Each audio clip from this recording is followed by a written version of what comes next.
surf noir anthology, and agricultural agricultural community high school anthology. Kelp Journal and Kelp Books both use submittable. So if you are here tonight and you're not a reader and you haven't submitted, please do so. We'd love to have you. We're looking to publish short stories and other media and fiction, nonfiction, poetry, travel, photography, true horror, and art and film for summer and winter issues for the ongoing multimedia blog, The Wave. All right, a sense of place is important to us, and while no place is excluded from our appetite, we strongly prefer coastal themes. West Coast locales, surfing, and works that embody travel and adventure. So that's a little bit about us. And up first tonight, we have Yes, Virginia by Gary Grace, published in issue 6, and that'll be read by Maeve Naomi Fitzgerald. So a little bit about Gary Grace. Grace is a writer from Dublin, Ireland. He holds a degree in English literature from Lesley University in Cambridge, Massachusetts, and an MFA in creative writing from American College, Dublin. His work has appeared in publications including Cassandra Voices, The Verdant, Wordlegs, The Penny Dreadful, and Crossways Literary Magazine. Maeve is an actress from Dublin, Ireland. She has appeared in productions in all of Ireland's major theaters, as well as in London, China, and Hong Kong. She has been awarded and nominated several times for her work. Favorite theater roles include Dinah in On Raftery's Hill, Rose in Dancing at Lughnasadh, sorry about my pronunciation, and Miss Julie in After Miss Julie. She is currently rehearsing for David Hauer's Blackbird. So folks, give it up for Gary Grace and Maeve. Hi everyone, evening. Just checking everybody can hear me okay. First of all, thumbs up if you can. Great, thank you. So nice to meet everybody. I'm going to read Yes, Virginia by Gary Grace. I went to visit Mam every Wednesday evening in the home. Ultimately, it was my decision. Her and Dad hadn't spoken in years, not really. He signed the forms and said he didn't blame me after all she'd put me through over the years. Her only daughter. I used to hate it when he'd say how much I was like her, but now I could see it. She wasn't a bad person, I gave her that. She did a lot of good in her day, giving her time to various causes that helped those less fortunate. She deserved some dignity. When things started to slip a little in the beginning, even Mam conceded she was getting a bit doddery in her old age. She found it funny, finding jewellery I'd been accused of stealing hidden in pairs of odd socks with the rest of the secrets of her bottom drawer. Well, that'd be the safest place for them, she crooned, offering no apology. So you finally come to visit me? I'd been popping in 2 or 3 times a week at that stage. Soon I was calling daily, locking all the doors bar the loo, kitchen and back doors so she could go out for her fag. When my grandfather smoked well into his 90s, Mam always reminded us whether we asked or not. She developed this kind of selective agoraphobia, never going out the front door, so I didn't have to worry about her wandering through traffic. Initially, I thought it was more of a sick pleasure she took in having me running errands for her, finally the obedient daughter. Sure, she hasn't managed to burn the house down, Dad had said. She'll never go into a home if she has anything to say about it. Even the concerned neighbours letting us know about Mam out in the back garden at all hours, naked, singing Patsy Cline's Crazy weren't enough for the social worker to force an admission. But then there were the sausages. A friend of mine told me he'd had the same thing with his dad. He'd been living with his dad and he had to put a lock on the fridge.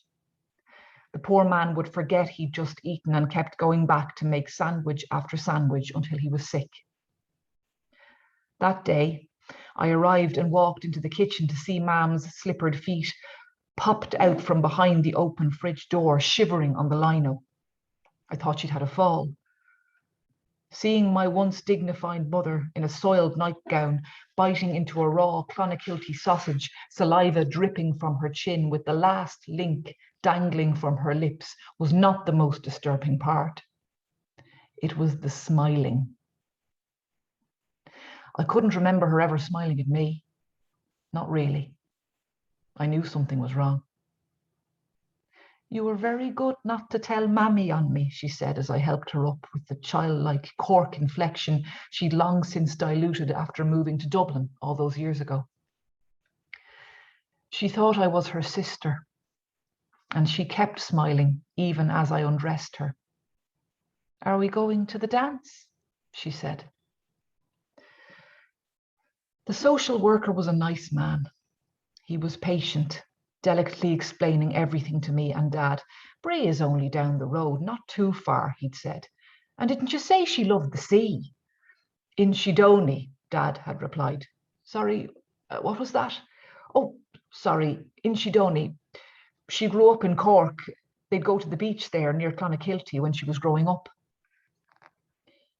Rosevale didn't look out onto the seafront, but it was only a short wheel away. Mam was well able to walk, but liked being taken care of. The staff were very good there. Darna, a lovely Filipina nurse, gave me little updates when I was in on Wednesdays. She said Mam put out the Scrabble board in the evenings after dinner and always convinced one or two to play. She checked the little pocket-sized dictionary on every word. That thing must have been older than I was. The others, when they could, paid attention, awaiting the results of each challenge word like they were at bingo or watching the lotto. "Yes, that's absolutely correct," Mam would say, or "No, no, Charlie, I'm afraid not." The evenings I visited were no different. Out came the Scrabble board. Darna would convince any hangers-on that Miss Virginia is going to spend some time with her sister, Patsy. Even though I knew it was coming, I loved Darna's playful wink. It was our secret. I waited for it and enjoyed it every time. My aunt Patsy used to tell me, never let the truth get in the way of a good story.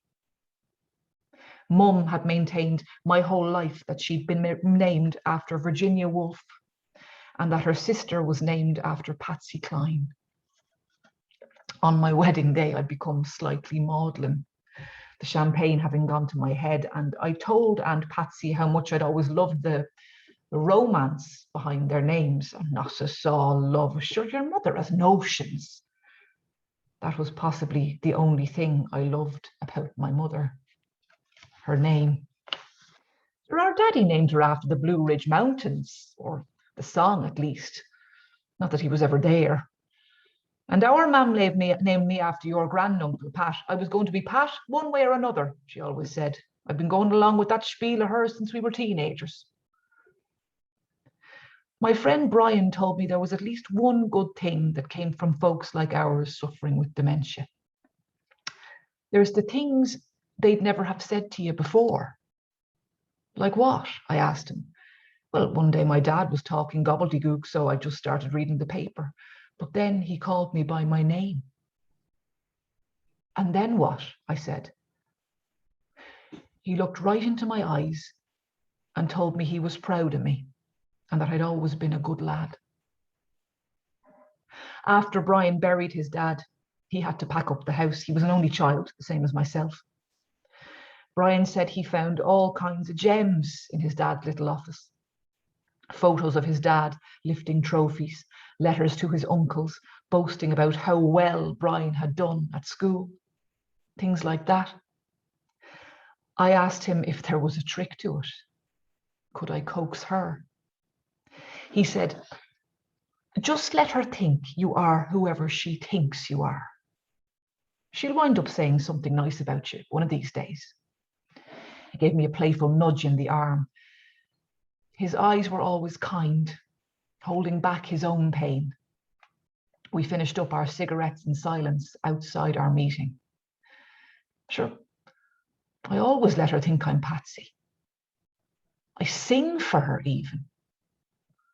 I watched Brian's broad shoulders bob back towards the fire exit and began singing "I Fall to Pieces" softly to myself.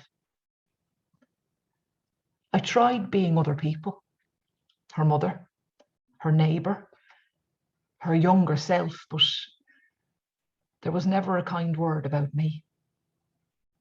No words at all, in fact. Last week, however, she mentioned Paul, my dad's older brother, and began to cry. She barely knew him. Then she started talking about how much she'd love some black pudding. I didn't have my friend Brian's patience. That night I went to her house, I let myself in with the key left under the mat and started digging. I didn't find my old report cards or pictures of me at the feis ceoil. I did find a photo, though, in an old tin of roses buried beneath a loose sewing kit and a dozen spools of coloured thread. It was of her and my Uncle Paul, with his arm around her. She had a delirious smile. The date on the back of the photo was scribbled in pencil, just a little under a year before I was born. When I arrived at my dad's flat in Ringsend, it was late. He'd been asleep in his chair in front of the telly watching Match of the Day. I could hear it blaring even on the doorstep. I kept on ringing the doorbell until eventually the racket from the TV ceased and I heard the sound of his slippers shuffling towards the front door. He opened it, surprised to see me. "Who is Uncle Paul to me?" I said. Dad was still rubbing the sleep from his eyes. Jesus, sure. They come in out of the cold and I'll stick on the kettle. I'd never been furious at my dad for anything in my whole life. My fists had been clenched while I'd waited for him to answer the door, but as soon as his tired eyes met mine, I could feel the hurt love he was sure to have felt all these years, unbeknownst to me. Even when I'd been grounded by Mam as a teenager for mitching off school, he was always kind and fair. He'd drop my dinner up to me in my room, the converted attic. He'd hide videotapes in my school bag, picked up on the sly at Extravision on his break. Mam had smacked me once in the face after I'd been suspended from school. I can't even remember what for, but I grabbed the bread knife and pointed it at her. He just spoke to me calmly. And at the sound of my name, I lowered the blade back down onto the breadboard. Dad could always talk me off a ledge, and this night was no different. "How much do you want to know, love?" Dad asked, pulling out a chair for me at the kitchen table. I wiped the tears from my eyes and took a few deep breaths before taking my seat. "Everything. I don't imagine I'll be sleeping anytime soon," I said. It was true. My mum and Uncle Paul. I thought perhaps Dad didn't know and that I'd be the one breaking the horrible news to him. Mum had been only 17.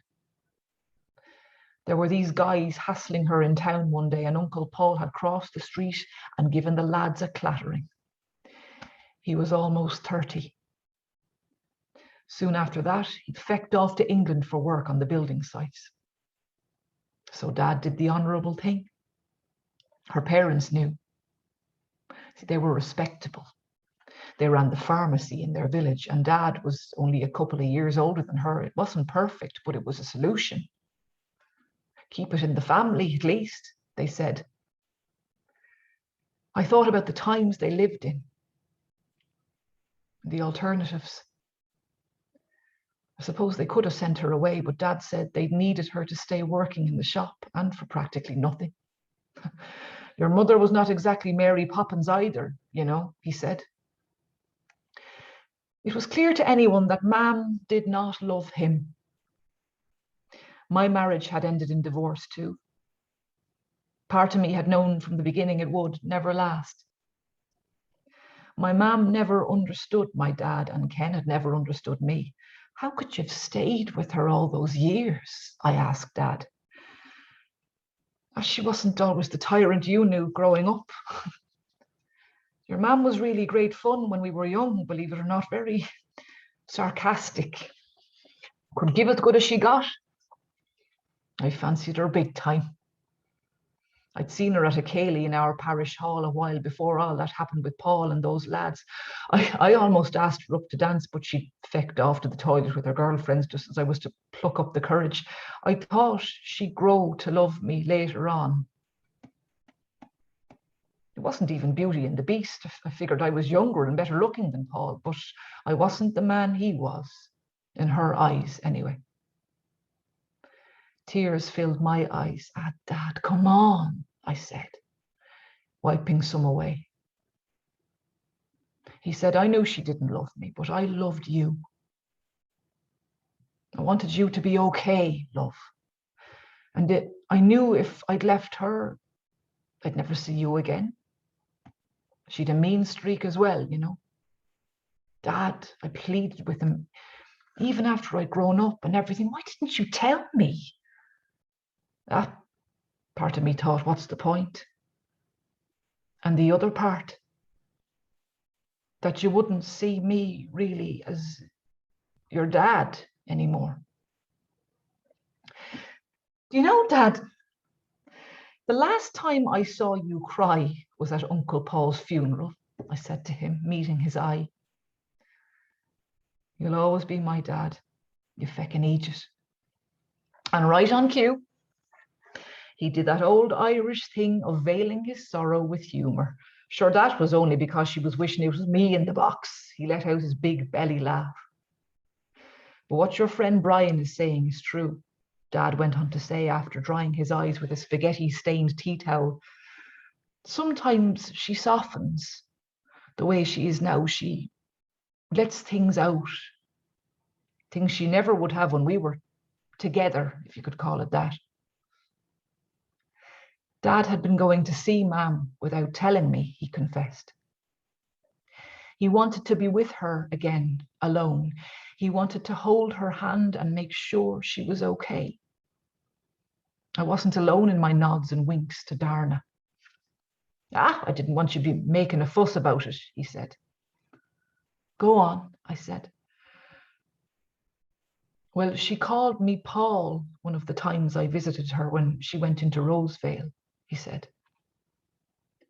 She said, Paul, why couldn't you have been a good man and loved me like your brother did? She was crying. I waited a moment, placing my hand on Dad's arm, knowing there was more. He said she wanted me to help her, that her time had come, and would I fill her big coat with books and take her to the sea. She wanted to be at rest in the sea that way. She didn't want to be buried like everyone else.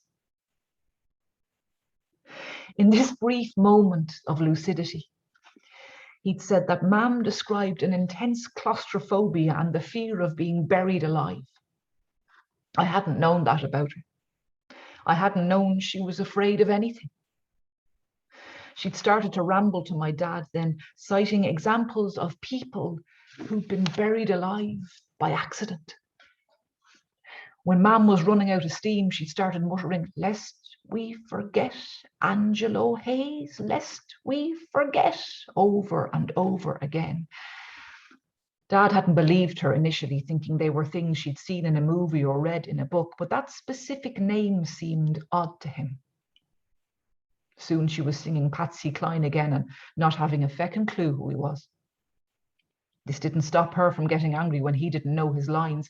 She'd wanted him to sing Jim Reeves' part in the duet, Have You Ever Been Lonely? At home, he'd looked up Angelo Hayes and, big Jesus, he said she was right. In 1937, Hayes wrecked his motorcycle. The 19-year-old French man had gone headfirst into a brick wall. His face was disfigured to the point his parents were not permitted to view their son's body. The doctor could not locate any pulse and declared Hayes dead. 3 days later, he was buried. Because of an investigation by the insurance company, his body was exhumed 2 days after the funeral. Hayes was still warm and was been in a deep coma. His body hadn't a need for much oxygen, so this was what kept him alive. After dozens of surgeries and rehabilitation, Hayes made a complete recovery. Mam said that even if she was still alive while being buried, she'd have a heart attack from the claustrophobia, and she could not bear the thought of being eaten alive by worms. But the fish, sure. I wouldn't be bothered by the odd fish swimming through my skeleton at all, so it'll be the same, it'll be the sea for me, if you don't mind. As he told me this, I felt nothing. Imagining my mother's decaying body in a casket struck in me no chord. Nor did the thought of eels slithering in and out of her rib cage in a shallow, watery grave. I didn't wish these things on her. I just felt nothing other than a reinforced closeness to the man I knew as my dad. I loved my dad, and nothing would ever change that. So she had one romantic bone in her body at least, I'd said, smiling, moving my hand down to squeeze his. Virginia feckin' Woolf, she thinks she is. And he laughed again, this time with less life in it. Of course you're a good man, Dad, I told him, leaning in for a hug. Dad got up from his chair and moved over to the counter. Staring out the window into his tiny concrete garden, he spoke again as the sound of the kettle began to rise. I know, love, but it was that she thought I was. I moved over to the counter beside him, dumped the used tea bags into the compost can on the sill, and began rinsing out our mugs in the sink. Neither of us said a word, but watched the window as it fogged more. The kettle grew louder, obscuring our view of his beautiful hanging baskets until we couldn't see a thing. We'd exhausted old stories and ourselves. Neither of us figured we'd sleep. I wasn't safe to drive, since the tea had turned to Tullamore Dew just as the tears had turned to tittering, with both of us laughing despite the seriousness of the situation. The records, laden with dust in the brass metal box in the living room, came alive for the first time in donkey's years, as Dad had said. As we waltzed around barefoot on the shaggy carpet, listening to Elvis sing Kentucky Rain, it was the first time I'd seen him really smile in just as many years. As the sun rose, it was decided we should walk. So we walked. Though our eyes were stinging, having not slept, we couldn't help but be mystified by the beauty of the darting finches and sparrows in Ringsend Park. Squinting in the sharp morning light, we carried on. Soon we were on Sandymount Strand. We walked along the hardened sand, contented by the sight and sound of racing dogs chasing weathered tennis balls. Dad had said there was something he wanted to show me. Passing the pool-bag chimneys, we made our way to the lighthouse. A drastic change in the weather meant strong gusts of wind pushed us wayward on our approach. I wondered if we should turn back. It'll be worth it, Dad said. Then I could see what Dad had wanted me to see. The tall white wall leading up to the lighthouse had a freshly hand-painted mural. It glowed, and for a split second seemed to warm us. I could still smell the paint. The bright beach landscape showed a dog chasing a ball. Sailboats hung near the horizon, and a contrail streaked across the light blue sky. In the foreground, a mother walked, holding her little girl's hand.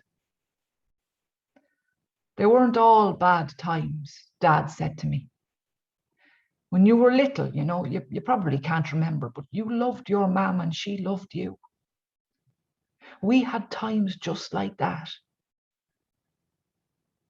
I didn't say anything, but gave his hand a squeeze.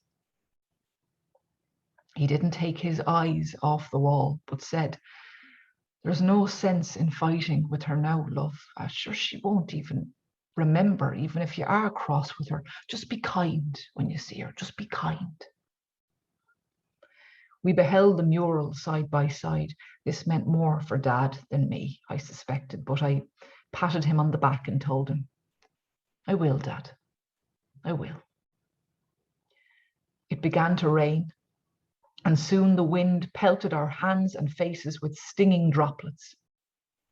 Unsteady on our feet, we reached for one another. Dad grasped my hand, pulling me closer, and then, with his arm around me, led us to the base of the lighthouse, which shielded us from the storm.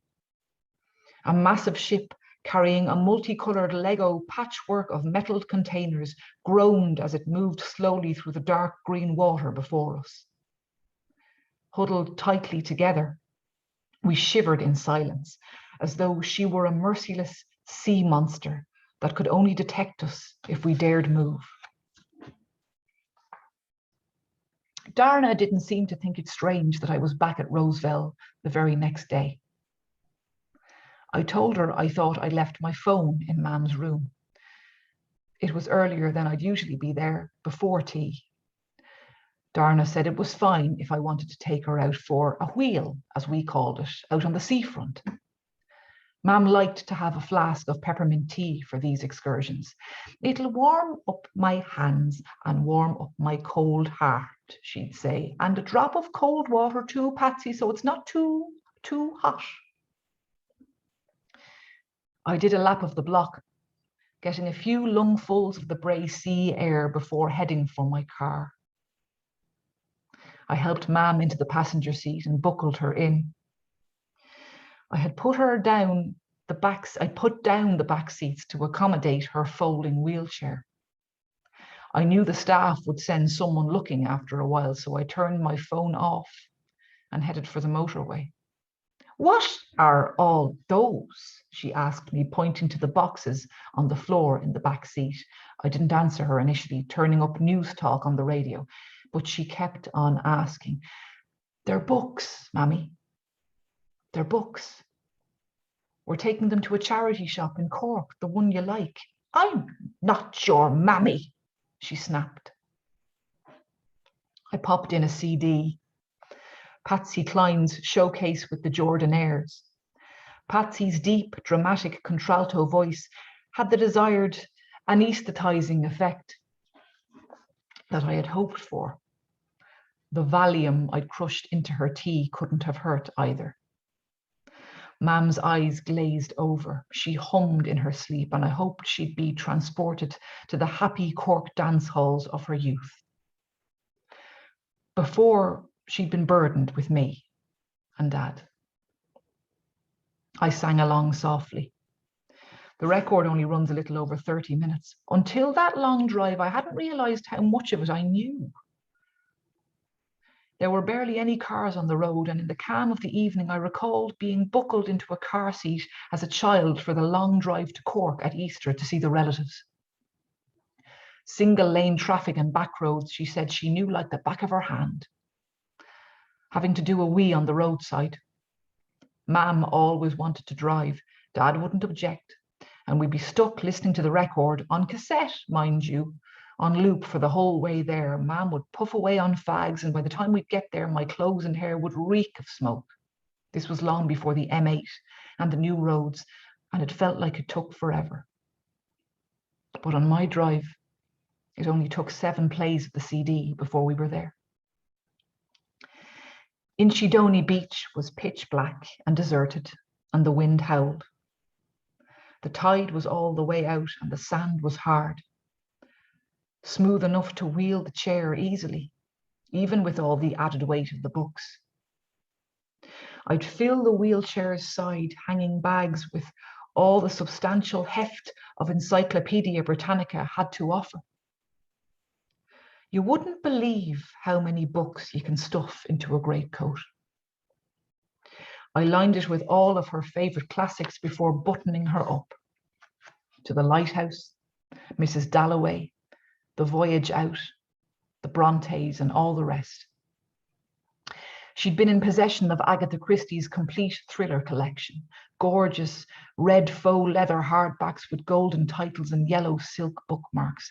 As I packed them into her chair on either side of her slender legs, it was clear they'd never been read. Maybe whoever gave them to her hadn't really known her. Maybe no one had. Or maybe she had been too stupid and stubborn to realize what she had. If dying that way had truly been a long-standing wish of hers, you couldn't tell. We might as well have been in the park on a warm, sunny day. Mum kept smiling but said nothing, just kept humming away. A flicker of recognition might have spurred some gratitude or fear, at least, facing her mortality, but nothing came. I kept on wheeling her toward the sea, hoping for something, a sign. My own conscience, even. Anything. When the first crests of breaking waves met her wheels, I stopped. Music had sparked memories many times at Rosevale. She'd tell whole stories without missing a beat. Back then, she'd been helped up onto the beach at the out-of-tune piano, onto the bench at the out-of-tune piano, and reeled off show tunes seamlessly.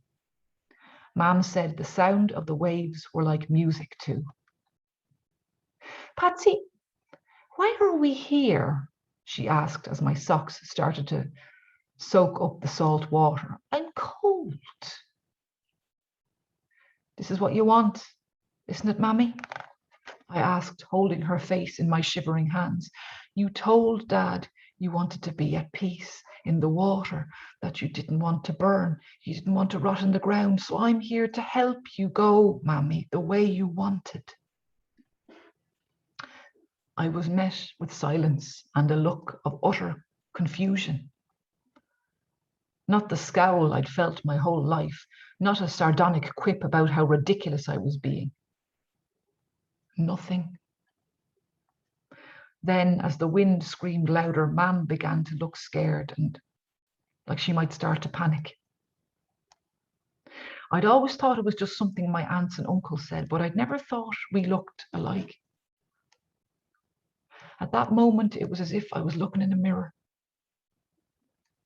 I fell down to my knees in the water and began to weep, holding myself up by the side of her chair.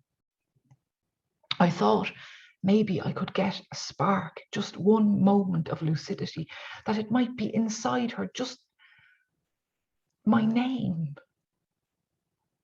Not even a thank you or I was always proud of you or something as improbable as I'm sorry, just my name even, Anne.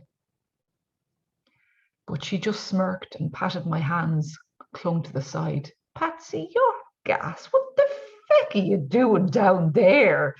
She started to laugh, asking me, where are my fags, Patsy? Go on and give me a fag. As I scrambled to my feet and had a root around in my coat for her cigarettes, Mam sang Patsy Cline's Crazy once more. The wheels had become stuck in the sand. I gripped the handles and pulled as hard as I could, but it was impossible. The books had to go. Even after that, it took every ounce of energy I had to drag her out of the cement-like sand. Once to safety, I had to stop. I was out of breath, but I was dying for a cigarette too. I hadn't smoked in years, but I felt obligated to try and share even one moment with my man. Looking back towards the sea, I saw hefty hardbacks bobbing and soggy softbacks being pushed up on the shore. The grey-blue smoke we blew into the night drew our eyes to the clear sky's stars. In that silence we shared, she uttered a single word. Beautiful. And that was enough. I told Rosevale I was sorry, that I just wanted to have Mam at home with me for one night. My phone had died. It had gotten late and wouldn't happen again. They'd called the guards. I had not been at home when they called. Mum hadn't been able to sleep, so we'd gone for a drive. I'd said, if it ever happened again, they'd press charges. The following Wednesday, I was Patsy again. We got out the Scrabble board and Mum told me what she'd seen on the news about all the books that had washed up on the shore in Cork, about all the worried people who had gone out searching, but they hadn't found Virginia. Patsy, will you tell me if they find her? Mum asked me. I smiled as I was leaving and said, yes, Virginia, I will.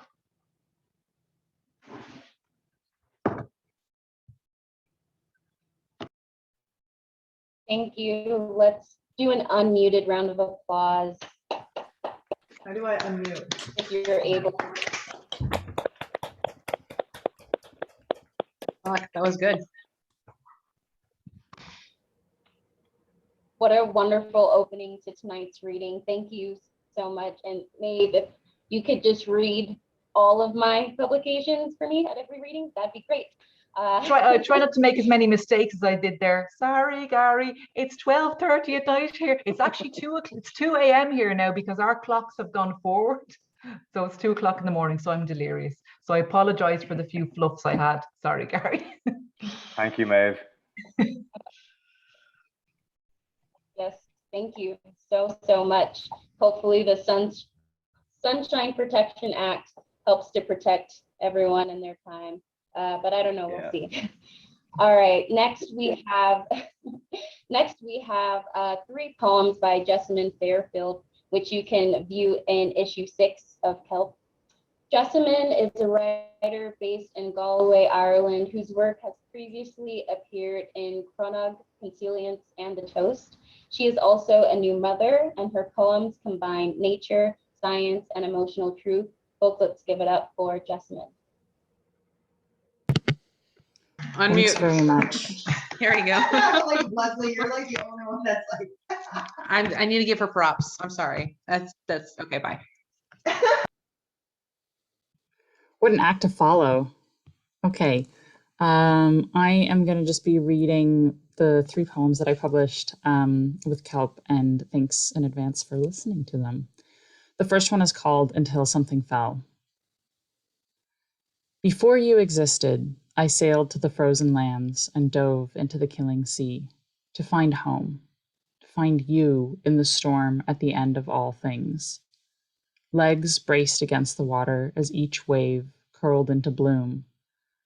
Foam like blood under the fading twilight, until a swell like glorious roses catches my chest and I go under, bearing you, silent and whole, as I am floating in these saline waters, so you shelter in my darkness, both of us alive, both of us well. The next one is called Arctic Terns. Arctic terns actually have the longest migration of any known animal from the Arctic to the Antarctic. Every single year, they make this incredibly huge journey, and their migration is by far the longest known of any mammal.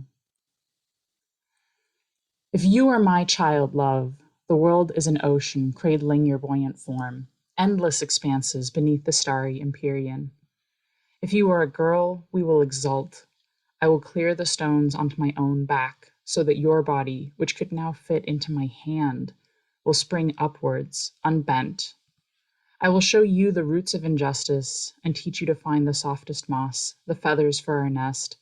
I'll fold my wings around you until you can summit the highest craggy peaks, brave in the face of danger and hardship. If you are a boy, we will listen. I will guard you from the poisons which fade then bloom again across all things. I'll teach you to dive straight into the glittering chop and swell, deep outside your own element. I will not settle for anything less than kindness, and show you the many facets of joy and the infinite paths to the green glade. You will always find a harbor, a safe shore among the wide reaches that are ours, across the desert and the shadowed seas, lit by the verdant fire of Australis and Borealis. The final poem that I'll be reading is called Sea Child. The shore is a far smudge on the horizon when I finally see the rocks, still in the shifting waves. My arms ache as I near, lifting my head to sight every fifth stroke. The high sun illuminates my arcing hands through the cold, clear water. Below, the fade to murky teal, broken by tendrils of kelp. A small boy with pale hair perches on the rocks. His eyes, like distant mountains, watch as I tread water off the rock shelf, tumbling into the depths. You swim well, he calls in a reedy, tern-like voice. I can carry you to shore, I cry, tasting salt water. He laughs. I'm not in danger, not alone. The seals show me their diving places, where to find the lion's mane and compass jellyfish, how the sea reaches toward the moon. Look, standing all a-gangle, you aren't alone either. See how in the water the krill and diatoms cover your skin like diamond scales, shoals of herring mirroring your motion. I feel the long years of the bay lifting me in cycles of high and low. He descends the rocks easily, his small body submerging. Arrow point hands cleaving the sea, he flows cetacean-like until his dark head bobs beside me. He dives, and I follow, undulating below the surface, and the silvery waves bear us onward. Thank you. Thank you, and unmuted round of applause, please. Thank you. Yes, thank you. I feel the long years of the bay lifting me. What a stunning line. Thank you so, so much. Up next, we have Fiction U-Haul by Ioannis Argyris, which you can find in issue 6. Born to Greek immigrant parents, Ioannis is a first-generation college graduate. Ioannis' recently published work includes an interview with Pulitzer Prize winner Viet Nguyen in the Coachella Review. He holds an MFA in creative writing from University of California, Riverside at Palm Desert, and lives in Oakland, California. Without further ado, Ioannis. Cool. So if you have the printed book, I'm going to read an excerpt from page 60 at the top. Jules parks to the side of the plug-in stations. Ethan jumps out. From the side mirror, Jules sees him open up a latch on the side of the truck, checking if the cargo is good. Ethan does it every time they deviate from the route. Jules's fingers tap against the steering wheel. He checks the charge on the truck. Full. The last shift doesn't always charge it, but maybe Elias finally came down on them. Elias manages all the trucks. Jules knows him from when his parents used to throw parties. A family friend somehow. Maybe a relative, but his parents haven't thrown a party for a few years, and Elias has stopped showing up. An old 1970s motorcycle rose up to the lonely gas pump among the plug-in spots. A guy in his 30s with neck tattoos fills up the tank. Jules hasn't seen a bike like that old since his grandfather used to ride a few. He reaches to his side where his camera would be, but rests his hand on the middle seat instead, next to the gun. There's something about a well-crafted lens that captures just the right light of an object. The shitty camera on his burner phone distorts an image with grainy static. He admires how a great photo evokes a curiosity to ask why. It's his way of conversing with strangers. The camera lens is his voice, the lighting, his mood, and the photo is the artifact to generate a curiosity to give people a new perspective. Ethan opens the door and jumps back into the U-Haul. Everything good? Jules asks. You believe this joker? Ethan asks, pointing his cherry-tipped cigarette at the biker. I like those old ones. They remind me of Papu.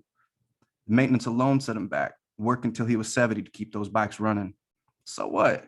So what? Just drive. Drive the truck. Got it, Jules says. His cousin can be an asshole sometimes, but Jules knows he means well in the end. And yes, we're good, Ethan says. The truck travels under the overpass toward the courthouse and onto Lakeside Drive. They stop at Lake Chalet because the valet is rearranging the cars. Porsches swap for Range Rovers. Look at these fucking assholes, Jules says. Trust fund tech bros and young model types trade places with valet runners. The electric vehicles still don't know how to park themselves. Just give it a minute, Ethan says. Well, Jules doesn't have any minutes to spare tonight. He needs to finish his shift so he can tell Katia how much he's missed her, that they should try to chill more often. Jules pops his head out of the window. Come on, fucking move already. The valet runner looks up and moves the Range Rover. Jules punches it. The truck jerks forward. Ethan hits his shoulder. Jules waves it off.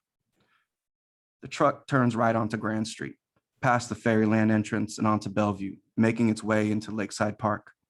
Bicyclers, roller skaters, and skateboarders share the road. He hates this part of the route. Always feels like he's going to accidentally hit one. But it's less crowded than usual. He can't even remember the last time he skated through the park. Maybe not since early high school.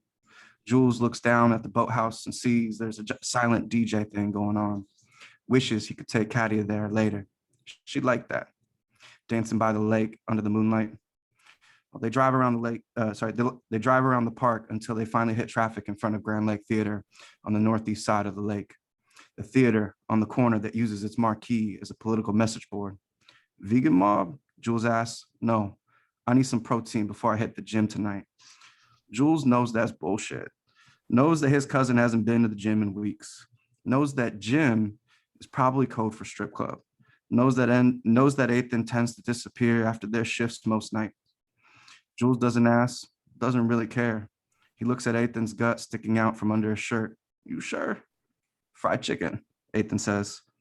The U-Haul pulls up in front of the fried chicken spot, partially blocking the entrance to Trader Joe's parking lot. There's a crowd gathered outside chicken spot, always a crowd at this evening hour. Ethan gets out, pushes his way to the front, and fist bumps the man behind the counter. Jules spots Katia across the street. She's with a few people he doesn't recognize. One of the men wraps his arm around her. Jules pulls out his phone and texts her. Katia pulls out her phone and then places it back in her pocket. Jules stretches his arms over the steering wheel, deflating his lungs. He checks back at the fried chicken spot and sees Ethan grabbing a few bags. Back across the street, Katia's gone. The horn blares. What the fuck are you doing? Ethan yells at passenger window. You want heat on us? Get the fuck in already. Give me a minute. Let me go check on the cargo, Ethan says. He returns with a piece of chicken between his teeth. The bags are gone. He takes a bite and chews heavily. What the fuck is wrong with you tonight? That's where I'm gonna stop.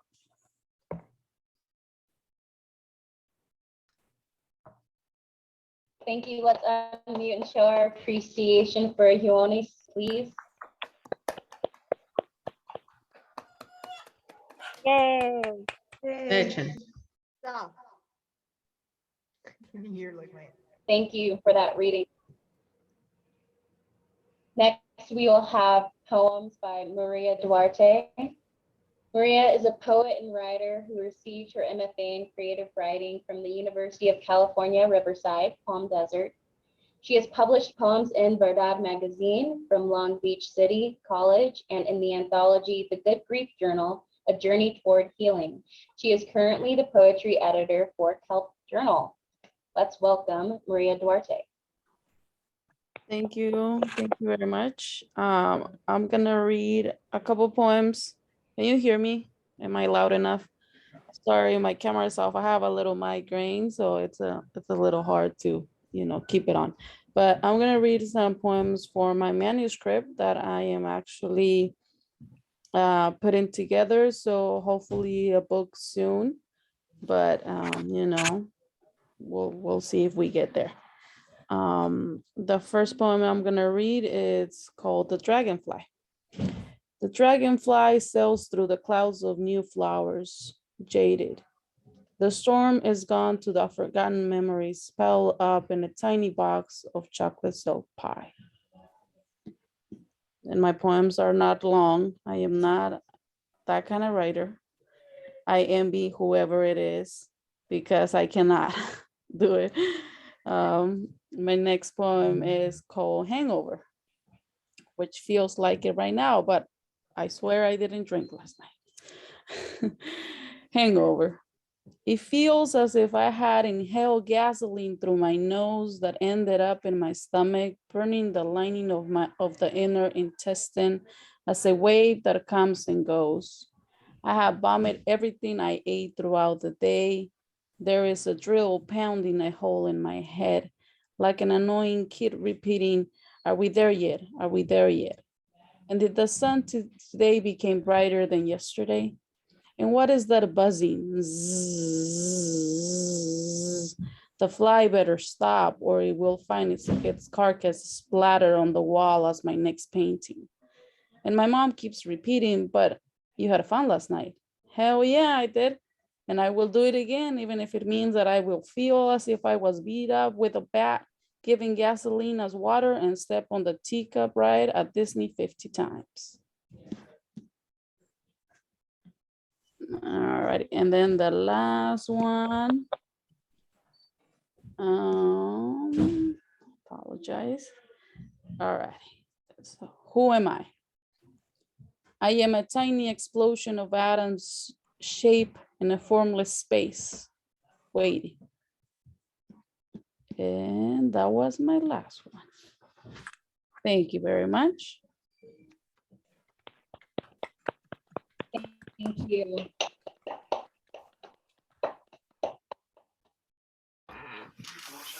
Those were great. I'm seeing the comments come in the chat, and I can only agree. Thank you so much for that reading. Up next, we have Any Given Night by Catherine E. McGee, which you can find in issue 4, and that'll be read by Mackenzie Kira.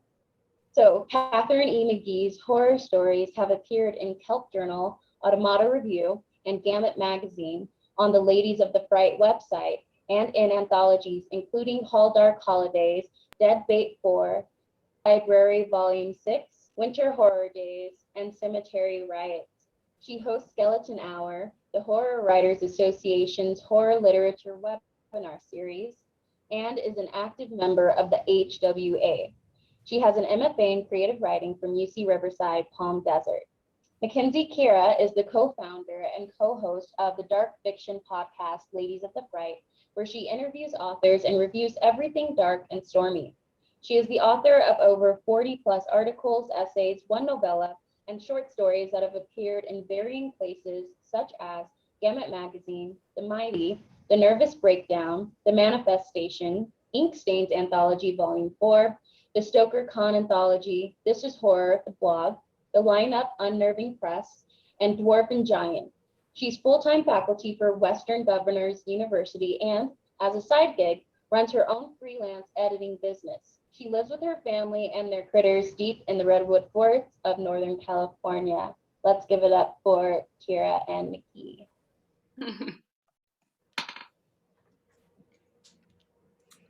All right, so sorry, let me pull it up real quick.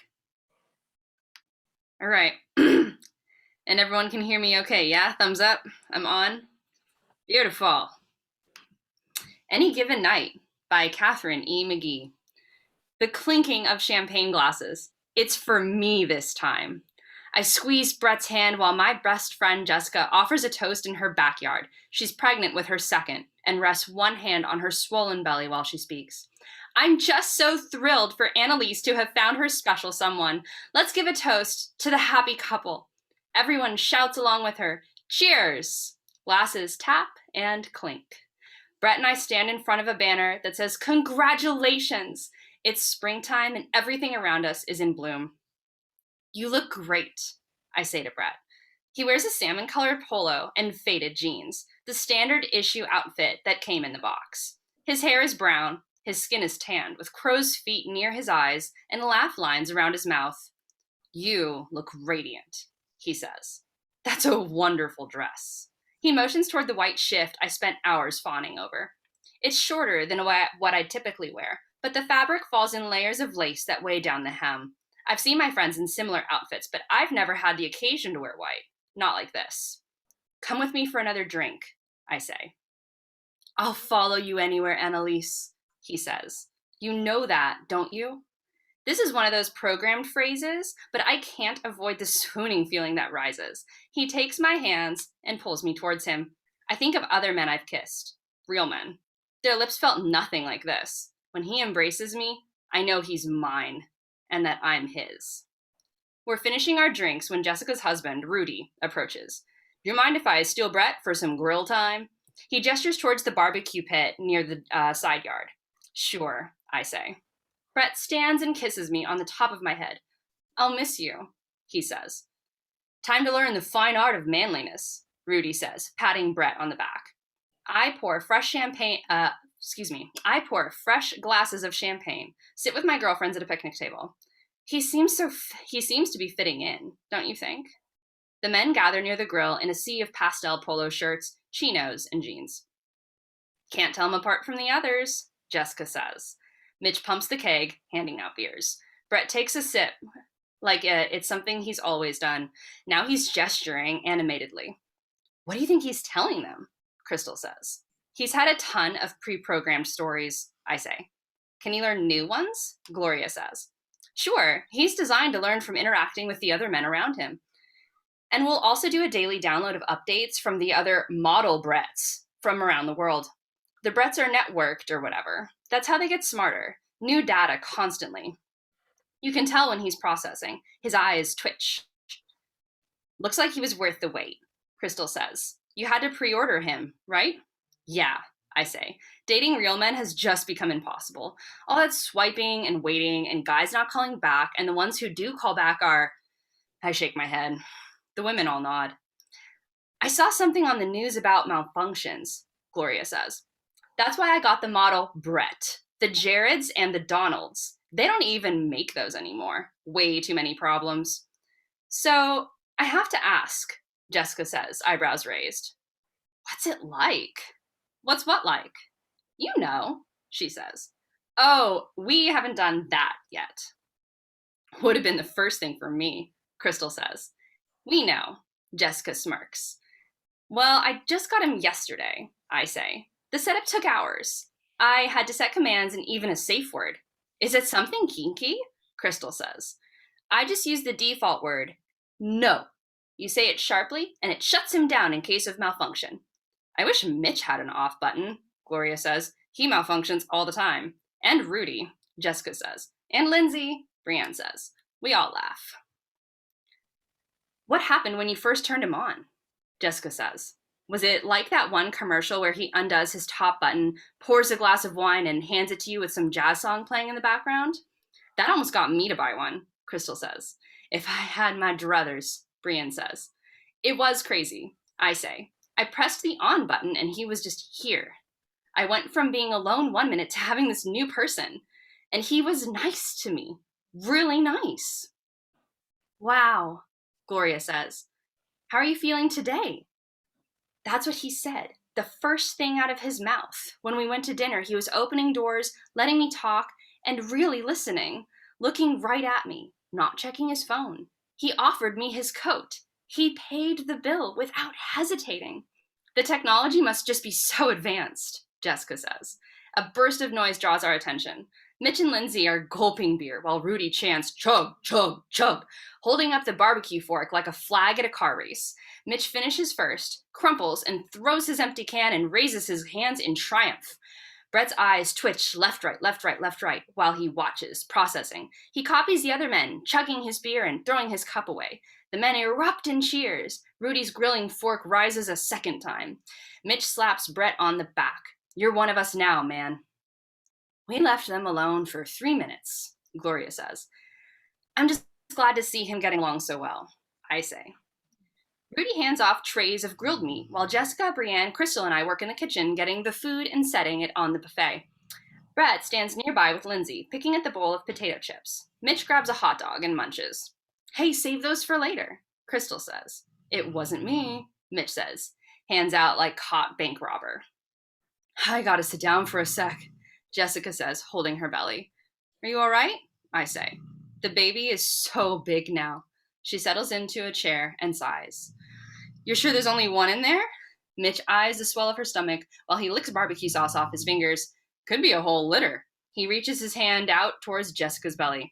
Clean hands, please, Jessica says, and gets up and heads back to the kitchen. I set out a tray of sliced fruit. So what about you? Mitch says. When are you and Brett going to have some puppies? The same open hand on my stomach. The feeling of his fingers is jarring, like I've fallen into an icy bath. I tell myself it's fine, everything is fine. Hey, you should smile, Mitch says. You are beautiful, especially today. And that's a hot dress. I manage a smile. He is trying to be nice. Brett watches, eyes twitching, processing. Then he pulls me close, running his hands up and down my sides. You really are hot in that dress. His voice drops low. He uses the same inflection that was in Mitch's voice and snakes his hand around, feeling the small of my back drifting down too low. I shake my head at him. Not now. He frowns. We sit in front of a mountain of presents. Brett selects a navy bag with a masculine geometric pattern. Go ahead, open it, I say. He pulls out the tissue, tossing it into the air and accidentally throwing the gift out with the wrapping. I pluck the item up from the ground. A football jersey! Nice, Lindsay says. Every man needs one of those, Rudy says. Brienne snaps a photo. This isn't exactly the shower I've always wanted, with silver spoons and bamboo nesting bowls, but maybe it's better. Who else can say that they had a man shower? Really? Brett stares at the jersey. His eyes twitch. It's wonderful. He kisses me on the forehead. Hand me another one, sweetie. This time he pulls the tissue carefully, unwrapping each layer to reveal a shaving set with a razor, brush, and cream. How thoughtful, I say. The next gift is a set of golf balls and a pass for the nearby driving range. Then a pair of swim trunks, a hunting knife, a gas gauge for the car, a flannel shirt, a red baseball cap, a book on the history of war, and a fishing pole. What manly presents, someone says. All the basics, Mitch says, and grabs the new hunting knife, pulls it from its sheath. Fuck yeah! He stabs the blade down into the top of the picnic table. Brett watches, staring at the knife, at the quivering blade, while his eyes twitch. Left, right, left, right, left, right. The women help Jessica with the dishes, and Rudy directs the men towards the living room. You promised no TV at the shower, Jessica says. The big game is on. Rudy holds up his phone where he's been tracking the game. Evidence his plight really matters. Just turn it off when we do dessert, Jessica says. The men gather, moths to the flame, around Rudy's flat screen.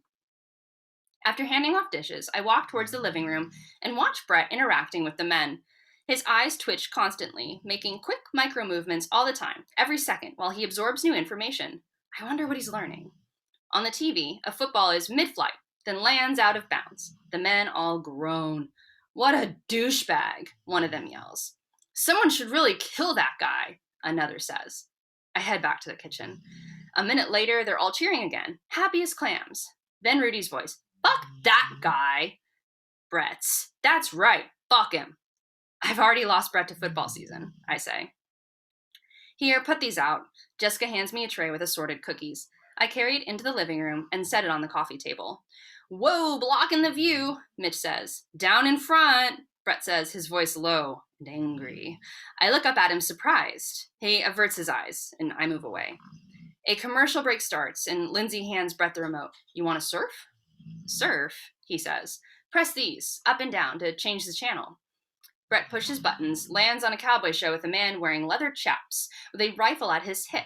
He changes the channel. A beach show appears on screen, the view of bikini-clad breasts. He lingers a moment, changes the channel. One man fires 2 machine guns. He changes the channel. A man stalks a woman in an alley, pushing her up against a wall, the man's voice low and gruff. But this is what you wanted. He changes the channel. A close-up on an open mouth of a woman, lips glossy and red. She holds a tube of lipstick and bats her eyes. This is what you need. Brett's stare is fixed, eyes twitching the whole time. Left, right, left, right, left, right. I back away into the kitchen with the other women. Annalise, are you all right? Gloria says. Oh, I'm fine. I say, just fine, really. This is lovely. Anything I can do to help? A beeping sound comes from the living room. What's that? Jessica says. Oh, I say, Brett's got to plug in. He has to do that daily system update to connect with all the other model Bretts. They learn from each other, Brienne says. Yeah, I say, they keep getting smarter that way. Brett's programmed to recognize the beeping, so he stands up. I feel a rush of excitement when he makes a beeline straight for me. He is here as my partner, coming toward me to discuss something. He will be going home with me. I think it's time, he says. Yeah, I say, my voice a little breathy. There's an outlet over here, Jessica says. I take Brett's hand and lead him to a chair. We fumble around, laughing as we grope and search for the panel in his side and pull out his cord, finally plugging him in for the 5-minute upload. I can tell the upload has started when he leans back, his knees spreading like he's on a bus or a subway. His eyes glaze over, and he sits there a moment, unblinking. Shit, Jessica says. He looks like an alien. Is he all right? He's just taking in new data. It looks weird, but there's nothing wrong with him. You think he really gets a lot better from that? Jessica says. From all the other model Bretts? I think so, I say. If they learn from each other, they've got to be improving, right? Gloria nods. Getting more complex, I bet. Mitch runs through, making a whooping noise and slapping Gloria on the butt before throwing a balled-up paper plate toward the trash can. Food explodes against the wall. My bad, he says, cracking open a beer. Gloria sighs a long, exhausted sigh. Maybe complex was the wrong word. I check the alarm on my phone. Brett just needs a couple more minutes to finish the upload. And suddenly he starts to shake. A spastic tremble like he's having a seizure. His eyes flash red, a bright, boiling red. Shit, I say. Is that supposed to happen? Gloria says. Brett keeps spasming. I reach for the cord and yank it from the wall. Brett, are you all right? Fucking bitch! He shouts into the air, not looking at me, not looking at anyone. Brett, I say. His spasms slow down. He blinks a few times. His eyes have gone back to normal. What happened? He says. You had a seizure or something. Do you feel all right? Never better, he says. That's good, I say. We still might want to contact the manufacturer just to make sure. What I miss? He looks around the room. Not much. I shake my head, trying to act like everything is normal. I don't want to spoil the mood. We're about to have dessert, and then, well, I picture him in bed with me, his arms around me, the feeling of someone else, a warm body curled around mine. And then we'll go home, he says. That's right, I say. The tiki torches have been lit. The backyard is alive with flames dancing around the edges, casting an amber glow against the darkening sky. Jessica directs everyone towards the dessert bar on the patio. Brett leads me there. We stand together, fingers intertwined. The night is warm, but Brett is warmer, emitting heat that makes me think about what will happen later. I grip his hand tighter. It's just gorgeous, I say, admiring the cupcake trees, vases of pink tulips, and chilled bottles of sparkling rosé erupting from a silver bucket. Jessica fills our glasses. It's great to see you happy. Brett and I toast with my friends, our friends, a final bit of ceremony for the night. Bubbles slide down my throat, cool and crisp. We move away from the crowd towards the orange trees, together in the shadows. Brett touches my arm, gazes into my eyes. I imagine his lips on mine, tracing a path down to my cheek, onto my neck. The sky darkens. The stars are bright and twinkling. A breeze rustles the nearby trees. He pulls me to him. I'm so glad you brought me here. Your friends are awesome. He kisses me hard and open-mouthed, his tongue sliding against mine. Another breeze, stronger this time. Yeah, Brett, Mitch yells from the patio. Get it, Rudy yells. Brett reaches his free hand under my skirt, on my thigh, sliding up. My cheeks flush and I pull back. Let's save that for later. I step backward, my foot crushing a fallen orange. I slip. Brett catches me. Let's go where we can be alone, he says and leads me around the barbecue pit toward the side yard. It's quiet over here and no one is watching, not right now. Brett pulls me into the shadows. A slow thrill rises in me. I'm being bad. Dangerous. I haven't done this sort of thing since college. I accidentally bump the grill with my hip.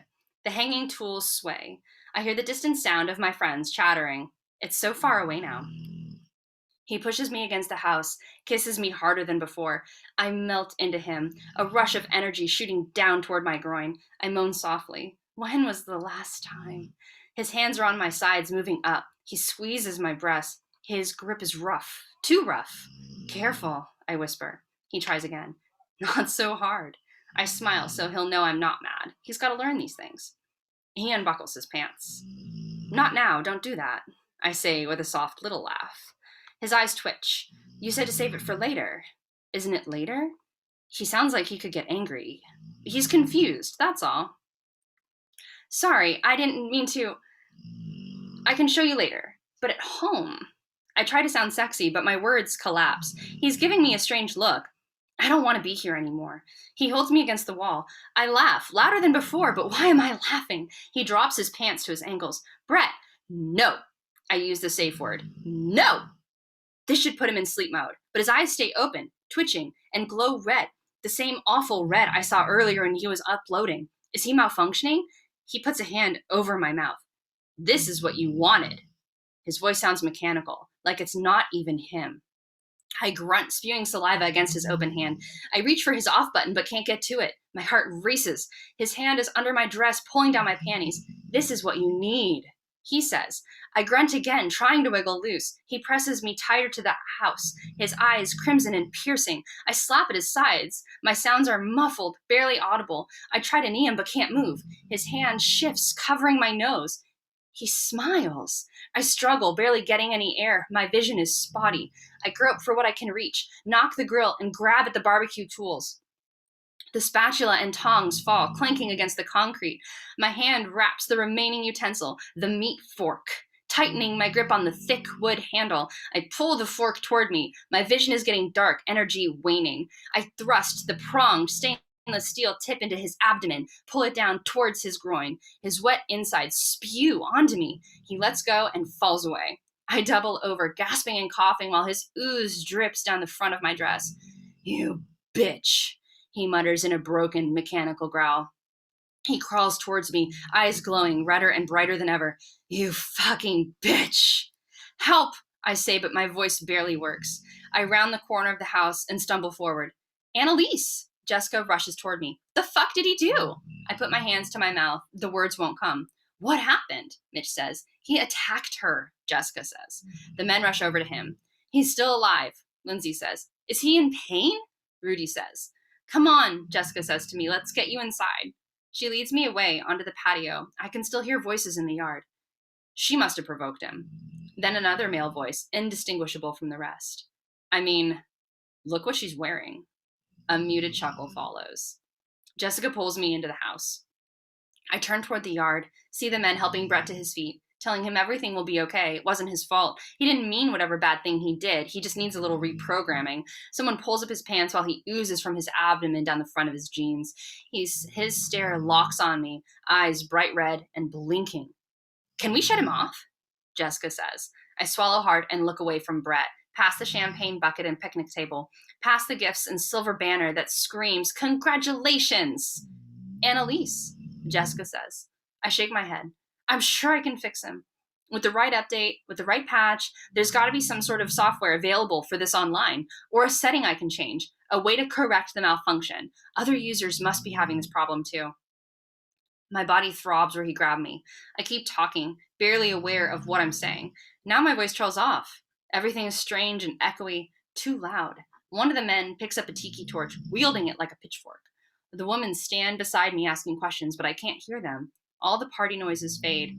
I block them out like I'm dreaming, like I'm the one in control, and avert my eyes, staring only at the tiki torch, at the firelight.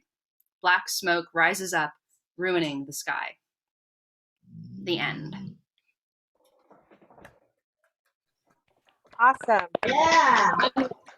Nice reading. Thank you. That was great. I want to very quickly apologize for my dog. I'm not making strange noises over here. My dog is snoring underneath me. And so I'm really sorry. I have to apologize for him all the time on the podcast. But yeah, I have a big dog and he sits underneath me and snores. So I'm sorry, but thank you. I thought that was Leslie's dog. It added character to the reading. Thank you, you Mac. so much for that.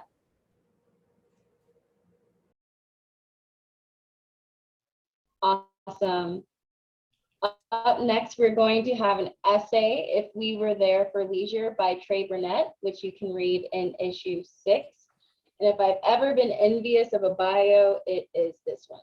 Trey Burnett, a writer and photographer, has an MFA from the University of California at Riverside at Palm Desert in creative writing and writing for the performing arts. His areas of study were nonfiction and screenwriting. He also studied comedy writing with the Groundlings and the Second City in Los Angeles. He is querying his memoir, I Hear You're Funny, expanded from his one-man play, Rim of the World, performed at the Powerhouse Theater in Los Angeles. Trey has written 2 comedy pilots, Here You Are and Naughty Darlings, and served as the nonfiction editor for the Coachella Review.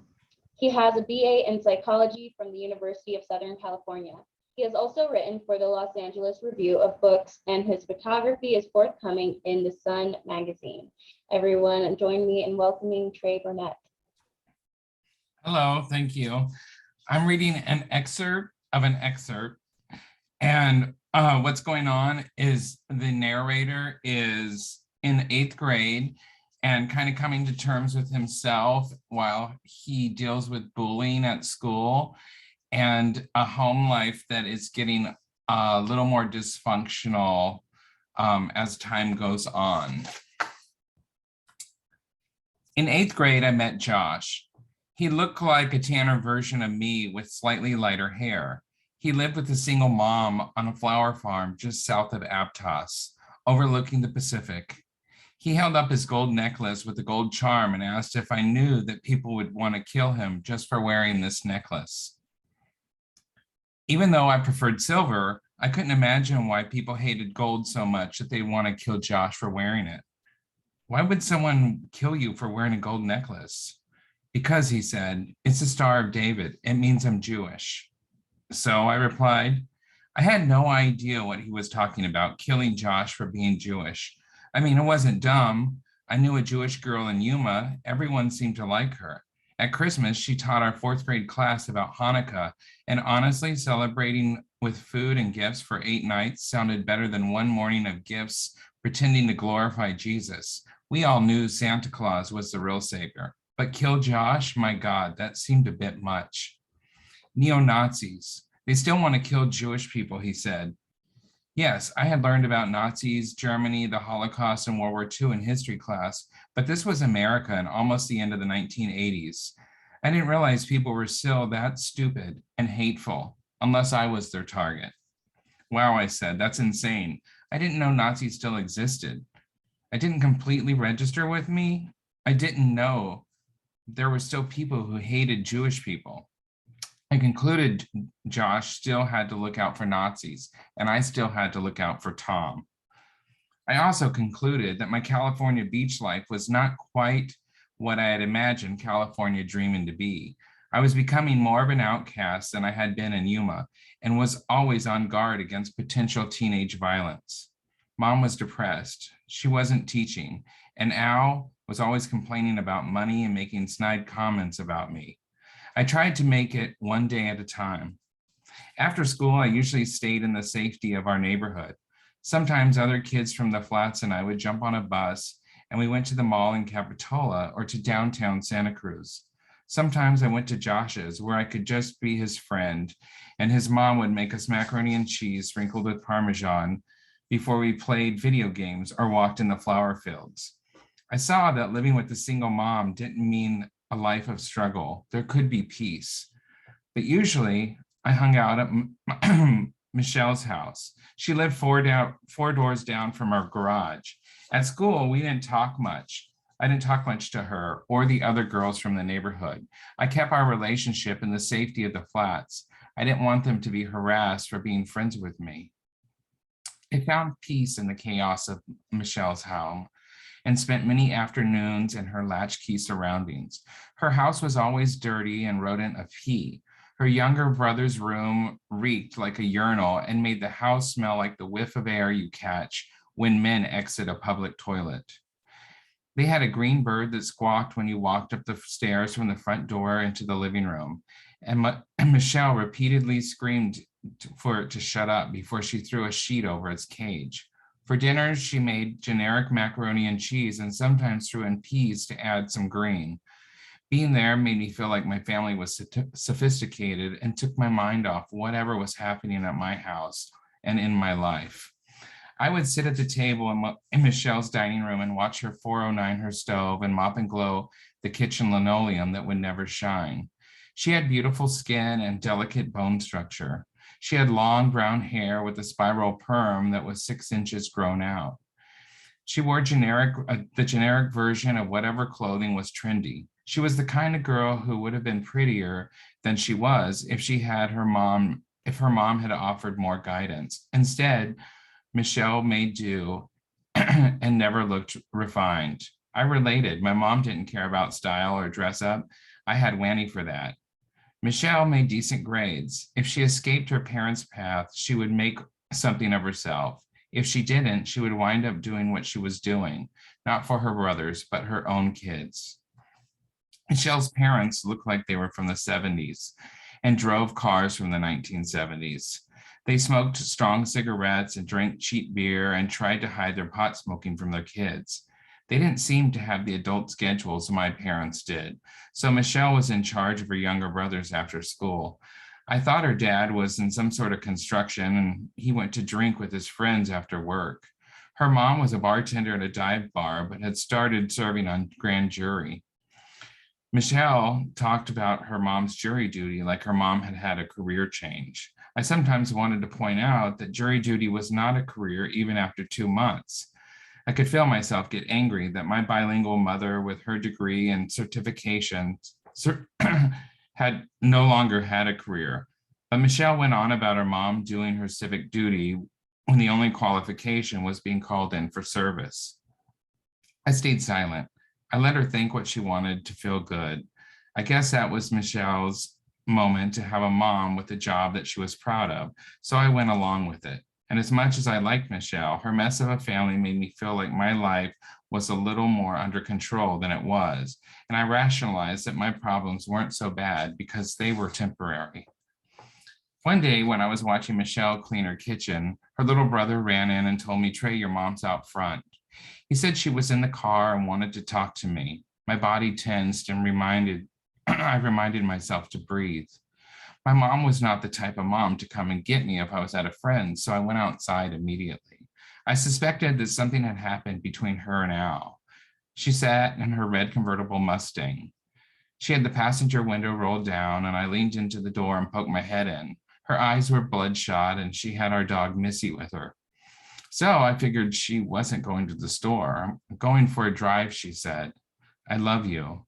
She seemed upset. Something wasn't right. "Can I go with you?" I asked. Missy walked across the seat and gave me a kiss. "I'm going for a drive. I need to be by myself," she said, uncharacteristically stern. I concluded that she was upset and she had just had a fight with Al. "I want to go with you," I said. I tried to not to acknowledge my fear. I wasn't registering why she wanted to be alone. It just wasn't like her. "I just am going for a drive. I love you." I had seen her act this way once, only once, after arguing with Al, but this was different. The stillness in her body was different. Her separation from me was different. Mom usually wanted me along for the distraction or to vent or to fantasize about what life could be like without Al. Since Missy was with her, I tried to shake off my fears and convince myself that she really was going for a drive. "I love you," I said. It was a statement and a plea. She drove off and the rumble of the V8 engine faded as I went back upstairs into Michelle's house to watch her finish cleaning a kitchen that would never be clean. I didn't want to go home if Al was there alone, especially not after Mom and he had a fight. Before we moved to Santa Cruz, there was a car ride with Mom, Renee, and me. Mom broke the news that she and Al might be divorcing. She informed me that the money would be tight. We would have to sell the house, the Mustang, the motorcycles, and buy fewer brand name clothes. Go back to the way things were before she married Al. I loved the things that we had acquired, but only because they had grown familiar. I liked the idea of Mom, Renee, and me. I never really understood why I disliked Al so much. He helped Mom provide for us. He worked long hours. He took a second job when he needed to, and he cared for Mom when they weren't fighting. Maybe it was a general disinterest he had shown when we first met. I knew he resented me. He was jealous of the closeness that Mom and I shared. I knew that he hated that I wasn't more of a guy's guy, that I couldn't swing a bat or throw a pass. He hated that I preferred things that were pretty and things that made me laugh. But still, he was decent. I once screamed at Al, "You're not my dad," when he tried to ground me. Another time, he spanked me on our porch after I twisted and bit a boy's arm when he and his blonde sister attacked me when I tried to roller skate. Mom yelled at Al for attempting to ground me for that. And like my biological father, Travis, she wouldn't let him hit me. She set me free of any restrictions both times. But Mom didn't leave after that car ride. Instead, we moved to California. A couple hours after Mom stopped by Michelle's, I went home hoping that she was back. I wanted to avoid Al and any lingering anger in the house. I went into my bedroom through the sliding glass door, my usual way into the house. Al was gone, Renee was still at work at the boardwalk, and Mom was nowhere to be found. The only thing welcoming me home was an envelope sitting on my bed with Mom's handwriting addressed to Trey and Renee. Dear Trey and Renee, honey, I love you more than anything in life. You have been my life, and I'm proud of you both. Don't ever feel bad or guilty about me. You haven't done anything wrong. I just can't see a way out of the mess I seem to keep making. Trey promised me no matter what happens to me that you will never live with Travis. Promise me to stay and live with Wanny and Aunt Skeeter until you're grown and stay close to Al as he does love you. I am so proud to have you and Renee as my children. I love you both very much. Be happy and make something of your life. Love always, Mom. Thank you. Awesome. Thank you. Unmuted round of applause. Yes. Please, for Trey. I don't think you know who you're dealing with here. Look how poor I Awesome. am. Thank you so much. 6 foot family. Look at them. Make sure we're all muted if we can. And y'all, we're all Idiots, all of you. So let's go ahead and take a 5-minute break. We'll return at 7:08 or 10:08 for those on the East Coast. And we'll see you back in 5 minutes. The kind of person you want to be messing with. I don't like cats. I don't think kittens and puppy dogs are cute. In fact, I think all cats are dickheads, if I'm honest with you. When I see them in my garden, I'm not cooing over them. I run out there and scare them away.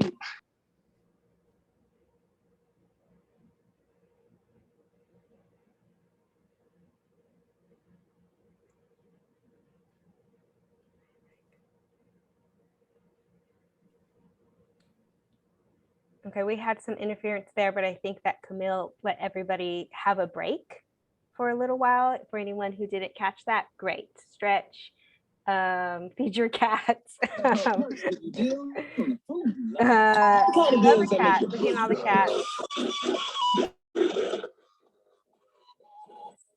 So go ahead and take a break, and just remember when you come back to make sure that you're muted. Thanks, everyone.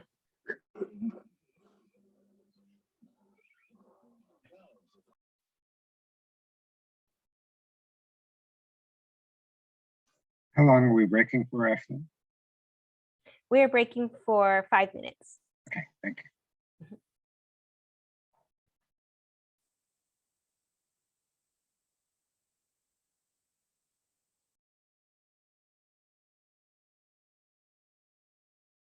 For everyone who's staying on, Chi, love your cat. Hello. Love the cat. Hello. I want to just thank everybody again for being here, spending some time with us. It's really wonderful that so many people came out to support Kelp, and just thank you from the bottom of our hearts. We appreciate it. Thank you, Ashley. Hi, organizing Lindsay. it, y'all. Yeah, thank you for doing this, Ashley and David. Yeah, it was myself, Camille, and David, and it's really great. The first time doing this, so it's really awesome to have so many people show up and go along with us. So thank you so much for everybody. Where is that sound coming from? Like more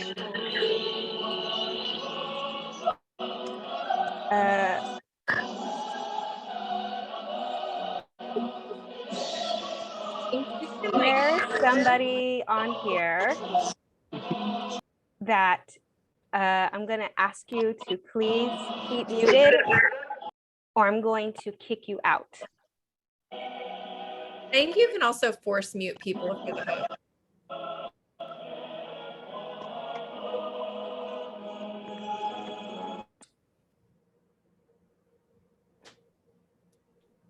Thank you.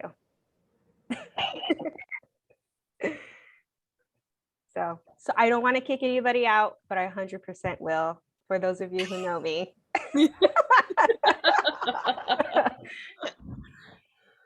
Oh, thank you, Trey. Yeah, pegged them. Everyone's got that person pegged now. We know who you are. Oh, no, you're good. You're good. We just want to make sure that everybody can hear. I can hear Leslie laughing like hilariously upstairs, but she's muted right now. She's like, now she's saying I'm calling her out. Why does this keep happening? I don't know, but I'm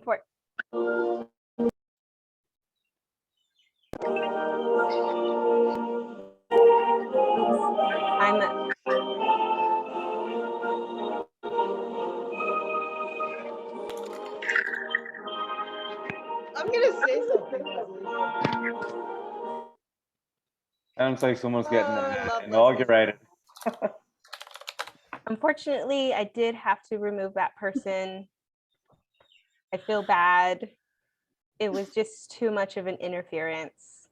You did what you had to do. If that was somebody's friend, I apologize to you and them. It is not personal. If they want to come back, the link might still work. I do not know. I don't understand how hard it is to just keep it muted. And that's why they were removed. Camille, we're awaiting you whenever your 5 minutes is up. So just let us know. Ashley, are my chickens too loud? Because I can shut my window. Your chickens are lovely. Your chickens. And they are not too loud at all. Okay. That's a nice sound. Classic That's a question. nice sound. Is that one chicken still eating its eggs? We rehomed her. And her new home found out she had a calcium deficiency, and that's why she was eating the eggs. So, but she's living her best life. She's legitimately moved to a different farm. And she Not like an oven. She's not dinner.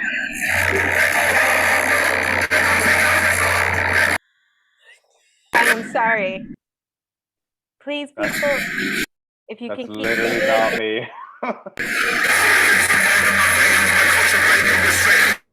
Okay. I'm sorry. I'm just going to start removing people. Camille, if you can please, whenever you're ready, we can go ahead and start. Right. Should start. Yep, it is 7:09, 1 minute past that 5-minute break, maybe 10:09 on the East Coast. So we're going to get started with Megan Eccles, who will be reading Where It Grows, which you can read in issue 6. Megan writes dark, speculative fiction for young adults. She holds an MFA in creative writing from the University of California, Riverside, Palm Desert. She is represented by Lauren Gallet of LKG Agency. She lives in the foothills of San Diego with her husband, 4 sons, dogs, and various farm animals. When she's not writing or rehoming rattlesnakes, she pairs lipstick to her favorite books on Instagram and plays Dungeons and Dragons with her husband and boys. She has been accused of owning too many books, but it simply isn't true. Folks, give it up for Megan Eccles. Thank you so much. This is Where It Grows. Grow yourself a boyfriend, the box said. How easy it would be. Plant the seeds 6 inches below the soil, plenty of light and water 3 times a day. So I bought the watering can and the pot and the seeds and dug them down deep. Watered and waited, moving the seedlings into the rays of the sun that drifted across the living room. I had tried all the conventional ways to find love, searched and sought and waited and watched, but none of them were the right fit. I was always too much or not enough, measured out in all the wrong ways. I was tired of loneliness. I'd find love the natural way, grown up from the ground and straight into my arms. I wondered what he would look like, if his eyes would be the endless blues of summer skies or the deep emerald of distant forests, if the sculpted grainy face on the box was truth or fiction, if this was all some cruel trick played upon the loneliest of hearts. I gave him my breath in the morning and evenings when I was back from work. He grew too big for the shelf in the living room, so I moved him to the sunniest spot outside on my postage stamp patio. I marked the inches he stretched on the door jamb. I sang him lullabies and love songs while my eyes made shapes out of the branches and leaves. This is crazy, my friends said when they saw the chartreuse half a man on my patio. This is love, I said, the nestled egg of my rage cracking open. I grew it myself. I trimmed and pruned the naysayers from my life. They didn't understand with their 2-for-1 dinners and their hearts already full. They already had what I wanted. How could they comprehend life with no shared breath? The silence stretched longer than shadows, not a comfortable and familiar quiet, but one of emptiness. They had always been enough, and I perpetually missed the mark. The first breath he took was a symphony. He opened his eyes, bright and green as new grass, some May morning, and looked at me the way I'd always waited for someone to look at me, like I was the whole world. It's you, he said. And then he stepped from his terracotta pot and took me in his arms. His skin was rough in places, waxy as green leaves in others. He smelled like forests and far away and tasted sweet like strawberries and freshly mowed grass. I took him outdoors and showed him the world, the dandelions coming up from the sidewalk, the Aegean blue river full of reeds and cattails, the park and its trees and trees and trees in all shades of green. I kept him indoors and learned the curve of his body against mine, the way he felt in the dark, the fragrance of his sweat like flowers in bloom.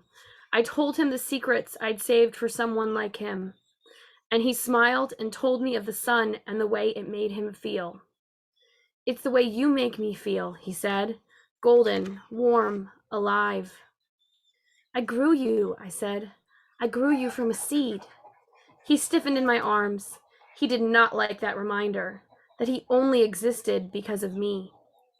I whispered sweet nothings in his ear, singing him the lullabies and love songs that I had sustained him when he was just a growing thing and not a man. He relaxed into sleep in my arms, his breath soft and loamy. When the city seemed too small for us, we took to the mountains, where the air was crisp and cool and everything around us a richer, darker green. I looked at him and told him it was like coming home, and he looked at the trees and said the same thing. And oh, that same sick, sinking feeling. All the while I could feel that same feeling I'd felt before, like time was standing still only for me, and the rest of the world was still moving for him. I buried those feelings down deep, buried them down, but I should have known that the soil was damp and ready, and discontent has a way of growing. Can we stay here forever? He whispered in my ear. A picture will last longer, I said. I framed the background, set the timer, waited for the flash. In all the pictures, I looked at him like he was the world, and he looked at the world like it was me. We left spring behind. He was so much more in summer, stronger and dazzling and better. His eyes were darker then, the rich, deep green of Irish fields and open promises. Things were good, too good. I could feel the shimmer of heat in the air like a warning of things to come. We spent all our nights on the streets, drinks in hands and smiles sweating on our lips. When people stopped to stare, I knew they were looking at him and me the way they looked at things they didn't understand. At first, I thought it was because he was a plant and not a man, but then I realized they saw his beauty, the way his skin looked in the sun and the sweetness as he came to bloom, and wondered why I was there, why he had settled. They looked at me like I was a tomato worm. Pull it off the branch, crush it with a stone. I don't care what they think, he said. I do, I said. I love you, he said. Shouldn't that matter more than the stairs? Sure, I said in the sweetest of lies. So of course I'd smile and put my head on his shoulder and we'd sit there in silence. I'd breathe out and he'd breathe in, and time would seem like a small thing, a mountain we could climb, because love was all there was in the world. Then I'd follow his eyes out the window, see the longing when he looked out, and I'd wonder, worry. The leaves outside shifted into new shades, copper and gold and red. The night came so much faster. Look at me, I said. This again? He said. And I could hear it in the way he sighed and see it in the flecks of marigold disappointment in his eyes, that he'd rather be looking towards the sun. And so we took the heat onto our bodies and let it burn, both screaming and saying things we did and didn't mean. Sap rose up to the wounds, scars in the flesh and foliage. After he'd hold me and tell me I was his whole life. And I'd tell myself I believed, tell myself it was true. But then I'd remember the way he looked at the sun and those trees, and I'd roll so my back was toward him. I grew you, I spat. I grew you from a seed. Not this again. He curled away from me. The wind turned cold, and so did my bed. He slept out in the living room, out where the sun might see him as the days grew shorter. His hair littered the floor like pine needles. His eyes went from green to ochre, a change neither of us had expected. I liked him ugly. I relished the way people looked at us when we went out.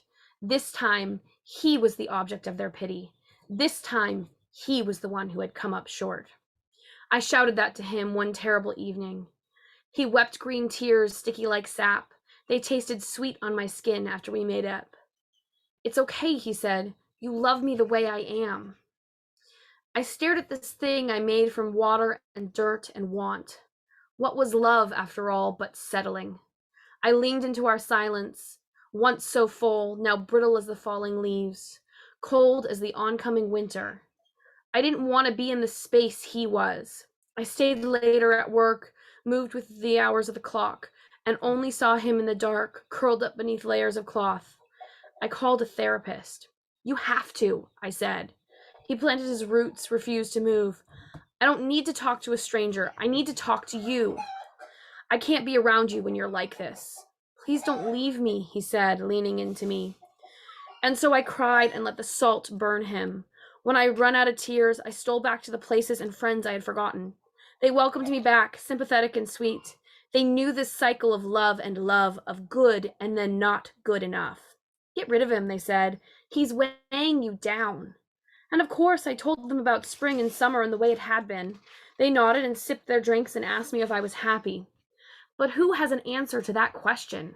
Who can puzzle together those words with the pieces of their life and say they really mean it and they wouldn't change a thing? I called my mother, searching for absolution, and told her the story. The grass is greenest where you water it, she said. I hung up without saying goodbye. What did she know? When I returned to the apartment, he was outside on the patio. He looked at me with russet eyes, dull and without beauty. It did not thrill me to see him. I felt nothing. I grew you, I said in disgust. I grew you from a seed. I locked the bedroom door and slept in my empty bed. I did not expect him to wither up in winter, did not expect the thorns and brown spots where he would rot and crinkle, did not expect him to lean against the windowsill, reaching for the sun the way I wished he'd reach for me. Finally, he did. Water, he said, whisper voice, dry husk of a throat. Later, I said, happy in some ways that he wanted something from me, but it wasn't something only I could give. Anyone could fill up the can and let water fall through. Anyone could be that girl. And I went to work and to the gym and to have drinks with friends. I watched the vibrant shades of the sunset alone, marveling at a beauty I could not have. By the time I remembered to sprinkle his roots, he was nothing more than a shrivel of a man, his fingers falling from his wilted hands. Eyes dull and brown and empty. Guilt, like vines, grew the way he never could around my heart. What had I done? I waited 3 weeks, watering and coaxing and begging him to stay. Loving him gone, the way I didn't know how to love him when he was fresh and green. I thought about taking him up to the mountains where the sun would reflect brightly off the snow.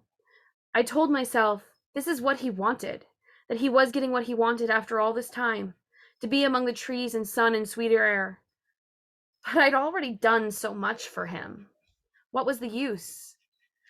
I was never enough for him, for anyone. He wanted more of the world than I could give, and never enough of me. Instead, I lit a match, broke him piece by piece, and tossed him into the fireplace. Remembered the warmth of his skin after he'd spent some time in the sun. Remembered the sweet woody scent of his limbs entwined in mine. Remember the way it had felt when he was just a seed. Had I really been happier waiting? I took the last pieces of him and threw them in, watched the scarlet flames lick up and catch. Smoke and heat like everything we used to be. I wondered what I'd do in spring when everything was brighter and sweeter. I found the box, read the instructions again and again. I looked for warnings against falling in love. There were none. Grow yourself a boyfriend, it said. How easy it was to burn.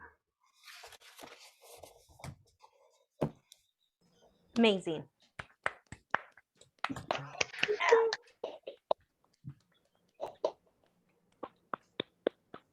Thank you. Thank you, Megan, for that reading. Yes, amazing. Love that story from Catherine in the chat. Up next, we have True Horror, We're the Only Ones Here by Leslie Gonzalez, which you can read in issue 6. Leslie Gonzalez is a freelance writer and editor from San Diego, California. Her works of fiction are published in Mythos and Indie IT Press, and her editorial work is published on Locale, Whatever, and Flaunt. Her writing primarily focuses on entertainment, fiction, and commercial content creation. She earned her BA in creative writing from California State University, Northridge, and her MFA in fiction from University of California, Riverside at Palm Desert. Give it up for Leslie Gonzalez. Hello, everyone. We're the only ones here. 11 o'clock glared at me from the stovetop, threatening me like the edge of a knife, and every minute after made me increasingly anxious about the obviously procrastinated project before me. 16 for me was on track for becoming a hot mental and hormonal mess, and hustling to finish a project worth a whole lot of grade provided a first-class ticket on the angsty Teen Express train. A needling chill crawled up my spine, an invisible paranoia I'd been feeling for months now, but I quickly blamed it on the end of the year school jitters. Marry the feeling with the fact that my project was due in 8 hours, and I had a formula for the perfect anxiety-induced disaster. This was what I got for prioritizing fan fiction over homework. Are you almost done? Dad said. He appeared from the L-shaped hall connecting the kitchen to my parents' bedroom. Dad was freshly showered, and I could smell the Dove soap and the laundry detergent waft from his clothes as he walked to the fridge. Almost, I said, hiding the lie in the surety of my tone. The glue stick and printed paper felt heavy in my sweaty teenage palms. He took an orphaned cup from the counter and poured himself a cup of water from the fridge. Want me to stay up with you until you're done? He said. The words rushed out after he chugged down the glass. I shook my head. Nah, I should be done in an hour. Another lie.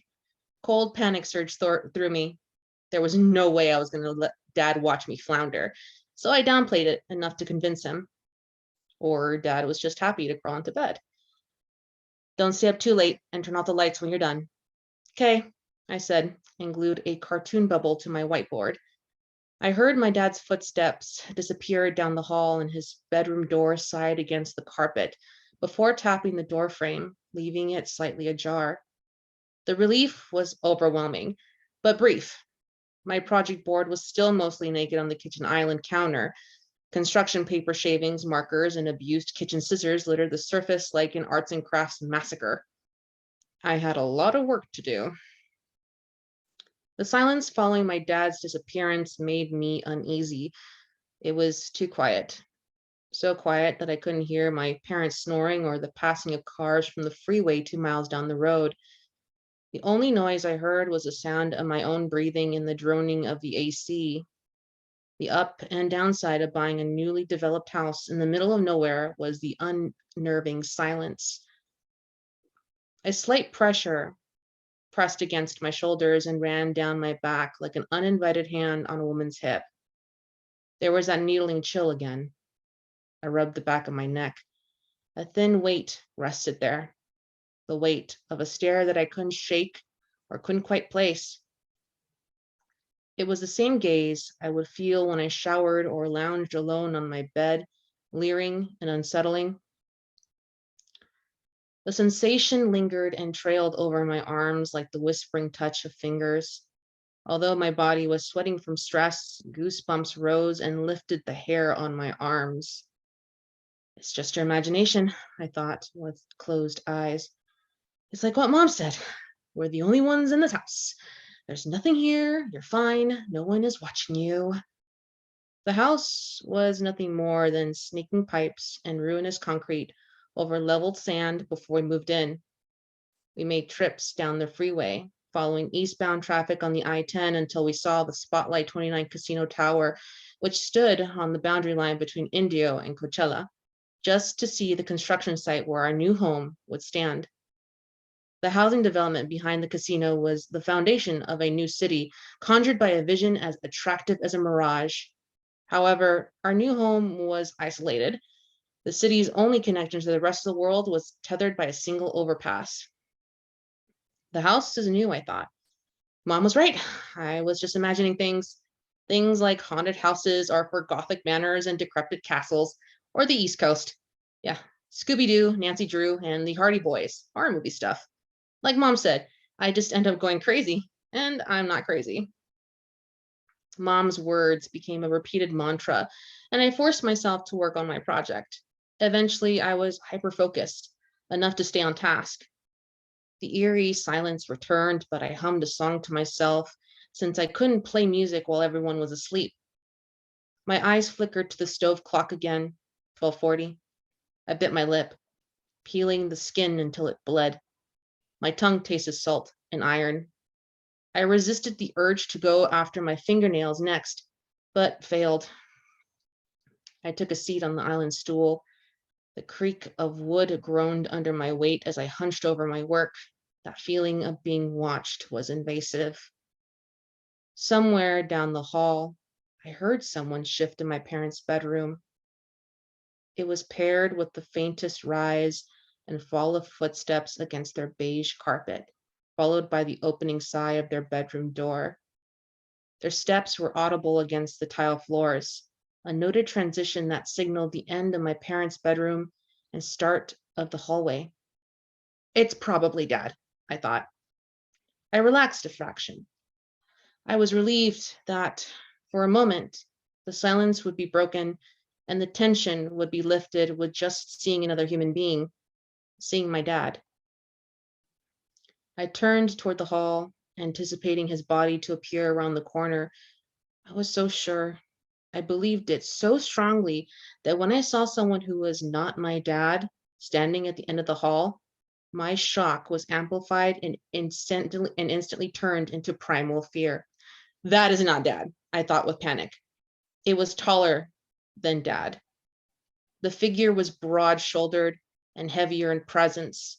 I saw it for only a rubber band snap of a moment. But in that fragment of time, I saw a fractured image of a man with a denim jacket, dirty jeans, and tattered work boots. Its face was a melted shadow of pocked indentations that mimicked human features. Its body fluctuated between person and a transparent black and purple shadow. It was looking straight at me with that familiar, leery gaze. The shout I had prepared was severe at the back of my throat, guillotined by razor-sharp fear. I leapt from the stool, tearing my eyes away from the shadow. The wood legs teetered and echoed in the kitchen. I opened my mouth to shout for Dad, for anyone, but when I looked back at the hallway, the man was gone. My mouth went bone dry, and I was petrified. I shook so hard that I couldn't stand, and my hands were clumped in tight fists. I stared at the hall for 1, 2, 3 breaths. Dad? My voice was a hoarse whisper. The air snapped from the tension like the springs to a triggered mousetrap. I was terrified. I was afraid that my speaking would attract the shadow. 100 questions came to mind, but the most startling one was, what if it's still here and I'm alone with it? Oh my God, that's it, I thought. I'm crazy. I've gone completely psycho. Oh my God. I stood in place until I thought my feet sank into the floor. The tile warmed to my body temperature, or was it me who cooled to the floor? I approached the hallway. Where else would I go? The only people who could possibly help me were down the hall where that thing was. The hall was dark, the corner even darker with uncertainty. The fear of being alone in the kitchen with that lingering presence was greater than the fantasy my fear played for me. I rushed forward and flipped the switch, and I quickly beelined down the hall. The door to my parents' room was open, and I walked through. "Dad?" I said with a harsh whisper. He was awake in an instant. "What?" he said with a deep intake of breath. "What's the matter?" Mom, who was sleeping beside him, rose with matched panic. I swallowed hard and I stopped myself for a moment. What do I tell them? I thought after a moment of hesitation. "Guys, I think I saw." "What? A ghost?" "I saw a ghost and now I'm scared. Can you guys do something about it? Can you make it go away?" This wasn't a cockroach, and no one was in obvious danger. So what was I going to say?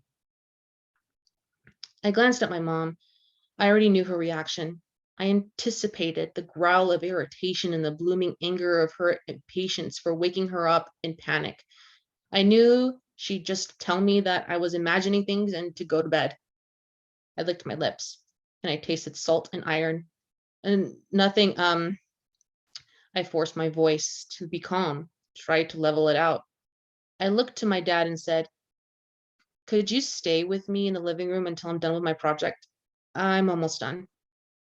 Just I hadn't anticipated, Mom let out that familiar scowl, but it was mixed with relief. "Ay, Ali," she said, and flopped back to her pillow and curled to her side. "Why? What happened?" Dad said. He didn't wait for an explanation when he asked the question. Instead, he spoke as he rolled out of the covers and grabbed a pillow. "I just got scared," I said, thinking quickly. "I started hearing things and I didn't want to be alone." This was as close as I could get to explaining what really happened. It wasn't a flat out lie, but it wasn't the complete truth either. It was an acceptable truth, a believable truth that didn't betray how I really felt. Because I told myself deep down, if my parents really knew the truth, they wouldn't believe me. They wouldn't take my side. I would feel more alone than I did standing stupidly in the kitchen not a few seconds ago, more alone than when I first told Mom about feeling like I was being watched, only for her to tell me that I would go crazy, that it was all in my head. I locked up the truth right then and there, and I convinced myself that I wasn't just protecting myself, but I was protecting my family, protecting them from believing something was wrong with their daughter and their new home. The thought helped mask that raw terror and replaced it with the fear of a silly teenage girl's imagination gone wrong. And I was okay with the misunderstanding as long as it meant having Dad standing guard in the living room. "What did you hear?" Dad said, and dragged his feet over the carpet. The contrast between his feet and its feet was so different it was jarring. It made me feel guilty that I couldn't differentiate my dad from whatever I saw earlier. "I just scared myself," I said quickly, following him down the hall and into the kitchen. The ice dispenser in the freezer groaned until it dropped ice cubes in its tray.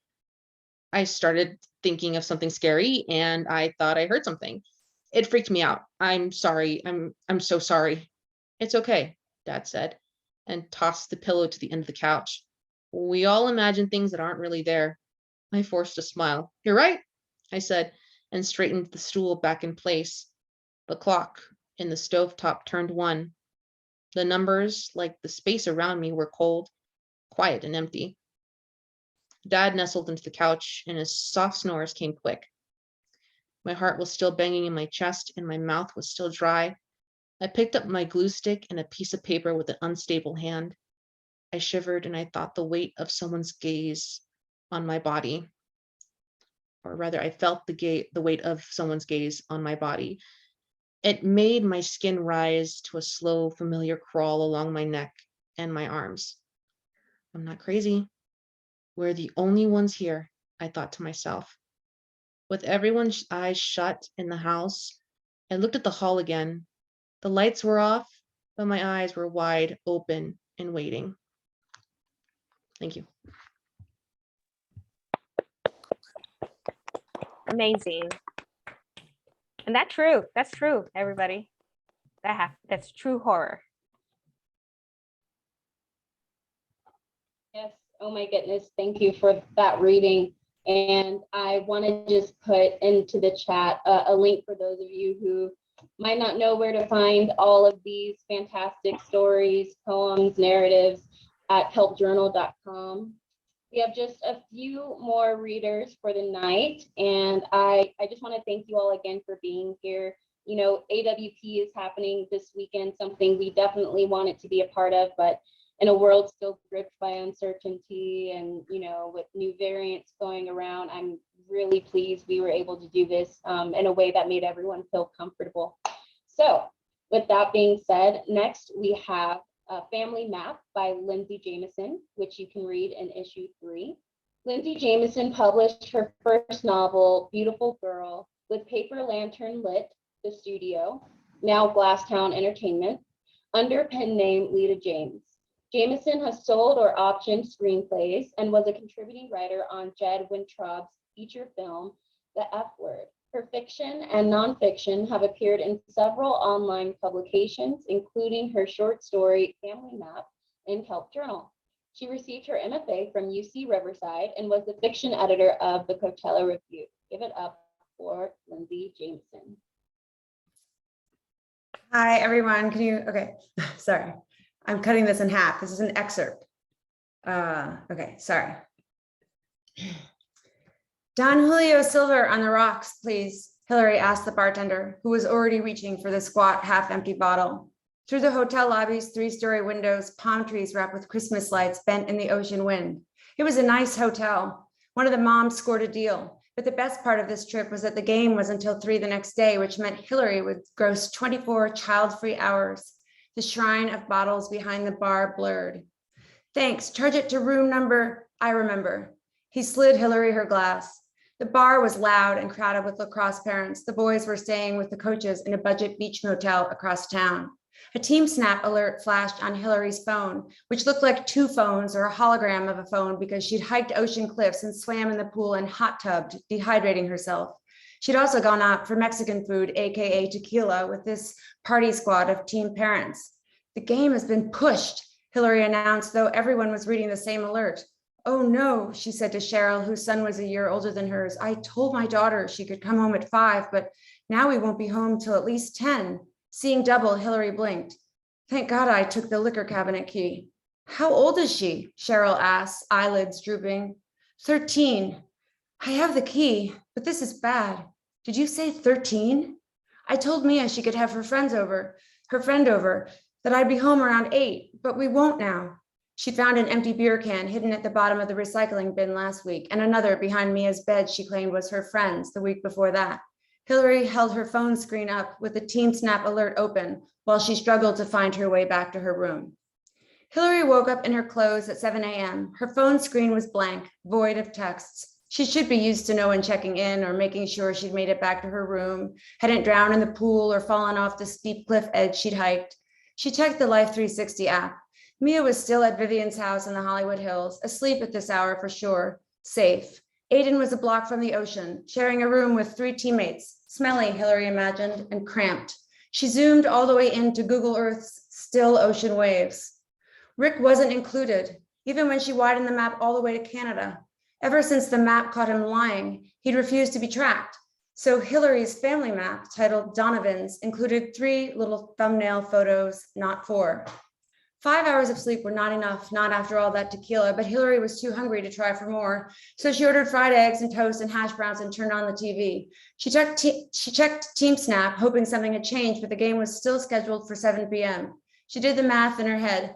Game 2 hours plus driving 1 to 2 hours, depending on traffic.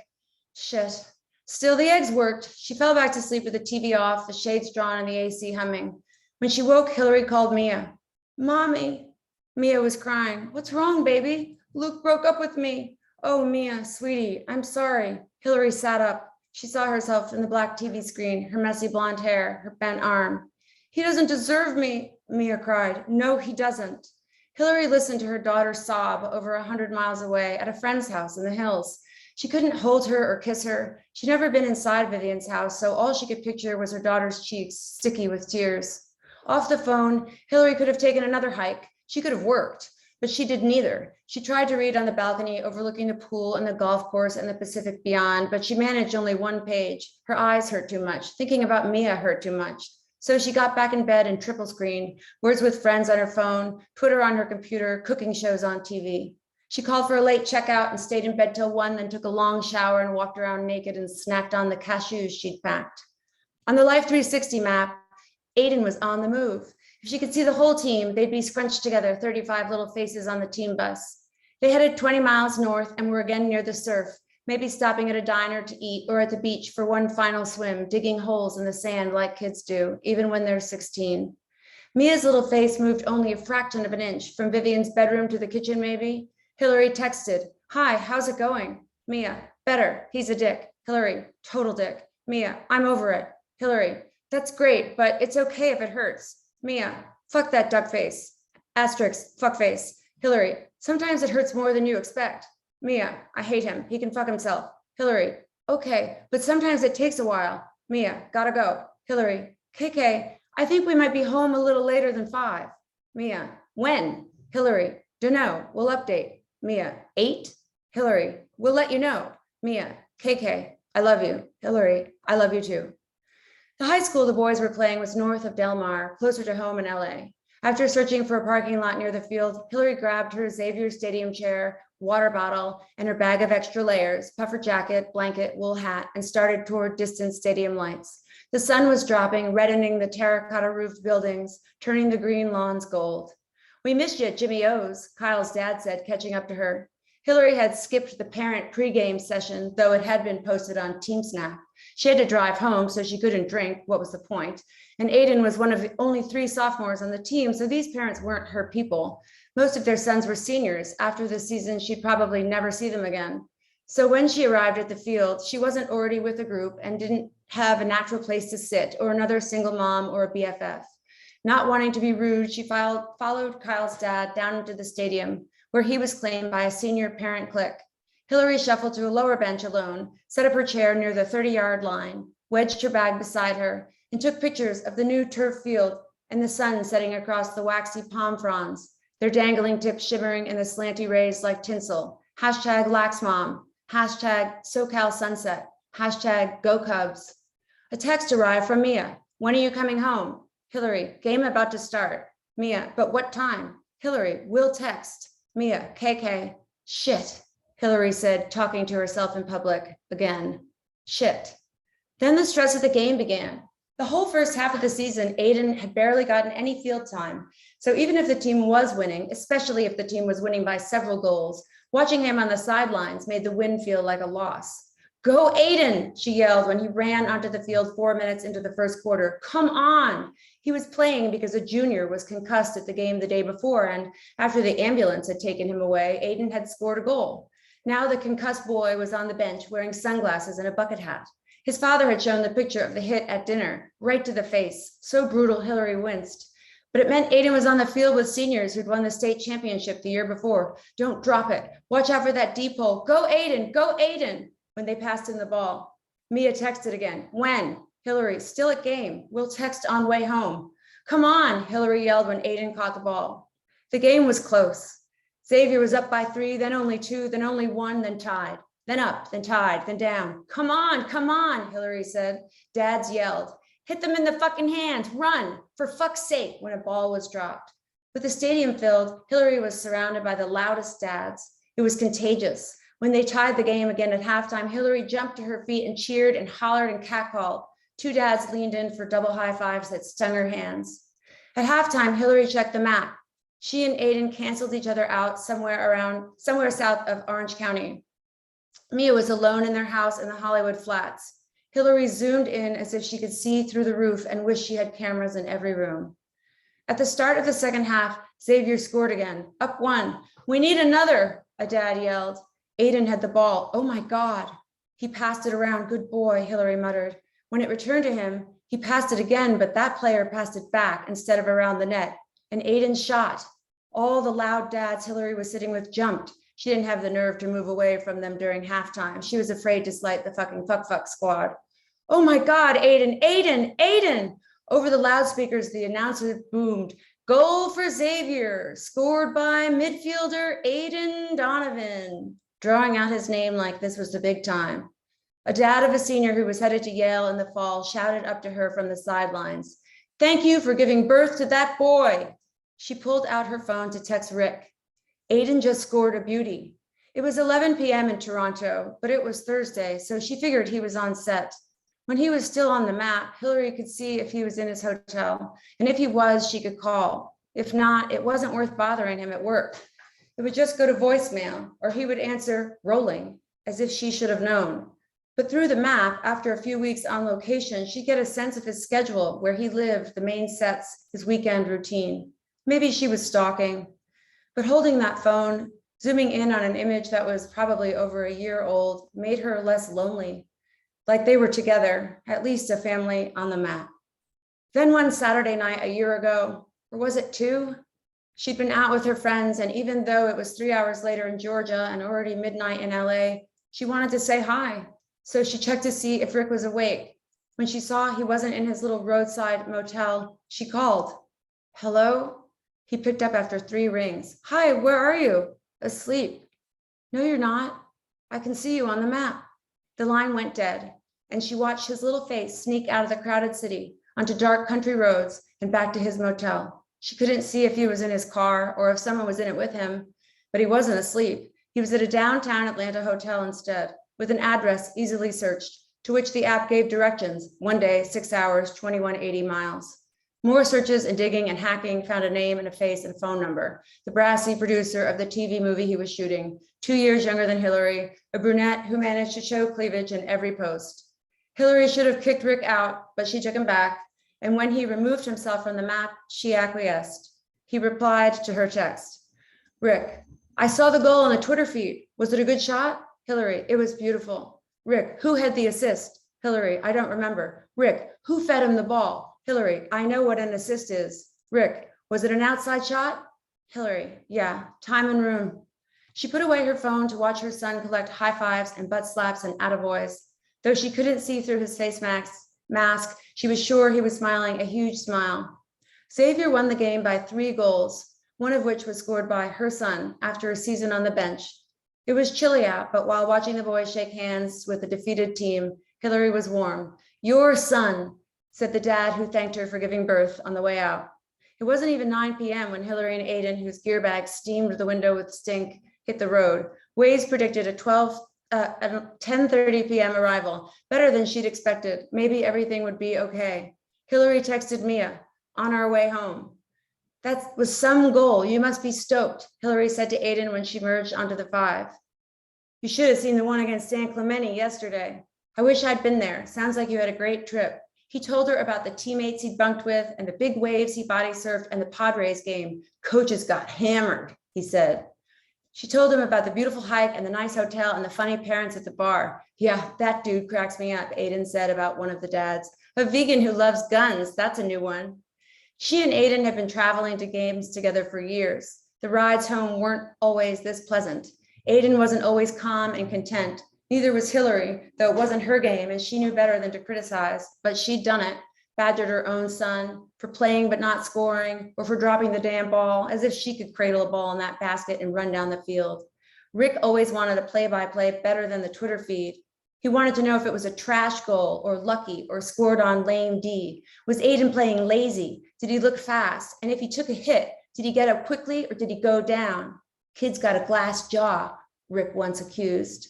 "I'm so happy for you. Must feel great to score like that," Hillary said. "Yeah." "Was coach psyched?" "Yeah." "I'm proud of you." He was so large in the passenger seat of her car, scrolling through Instagram on his phone. "You really hung in there this season, and when you got called up, you rose to the occasion. That's hard to do." "Thanks," Aiden said. The traffic thickened. Hillary looked at her phone, tethered to her dash. A red stripe stretched up the screen. "Please text your sister. She hasn't replied." It was 9:48 p.m., ETA 10:33 p.m. when the phone rang. Caller ID read Angie, the mom of Mia's carpool buddy, Justine. "Hi." I hate to call so late, Angela said over the Bluetooth. What is it? Aiden looked up from his phone. I hate to call like this. You said that already, Hillary thought. Get to the point.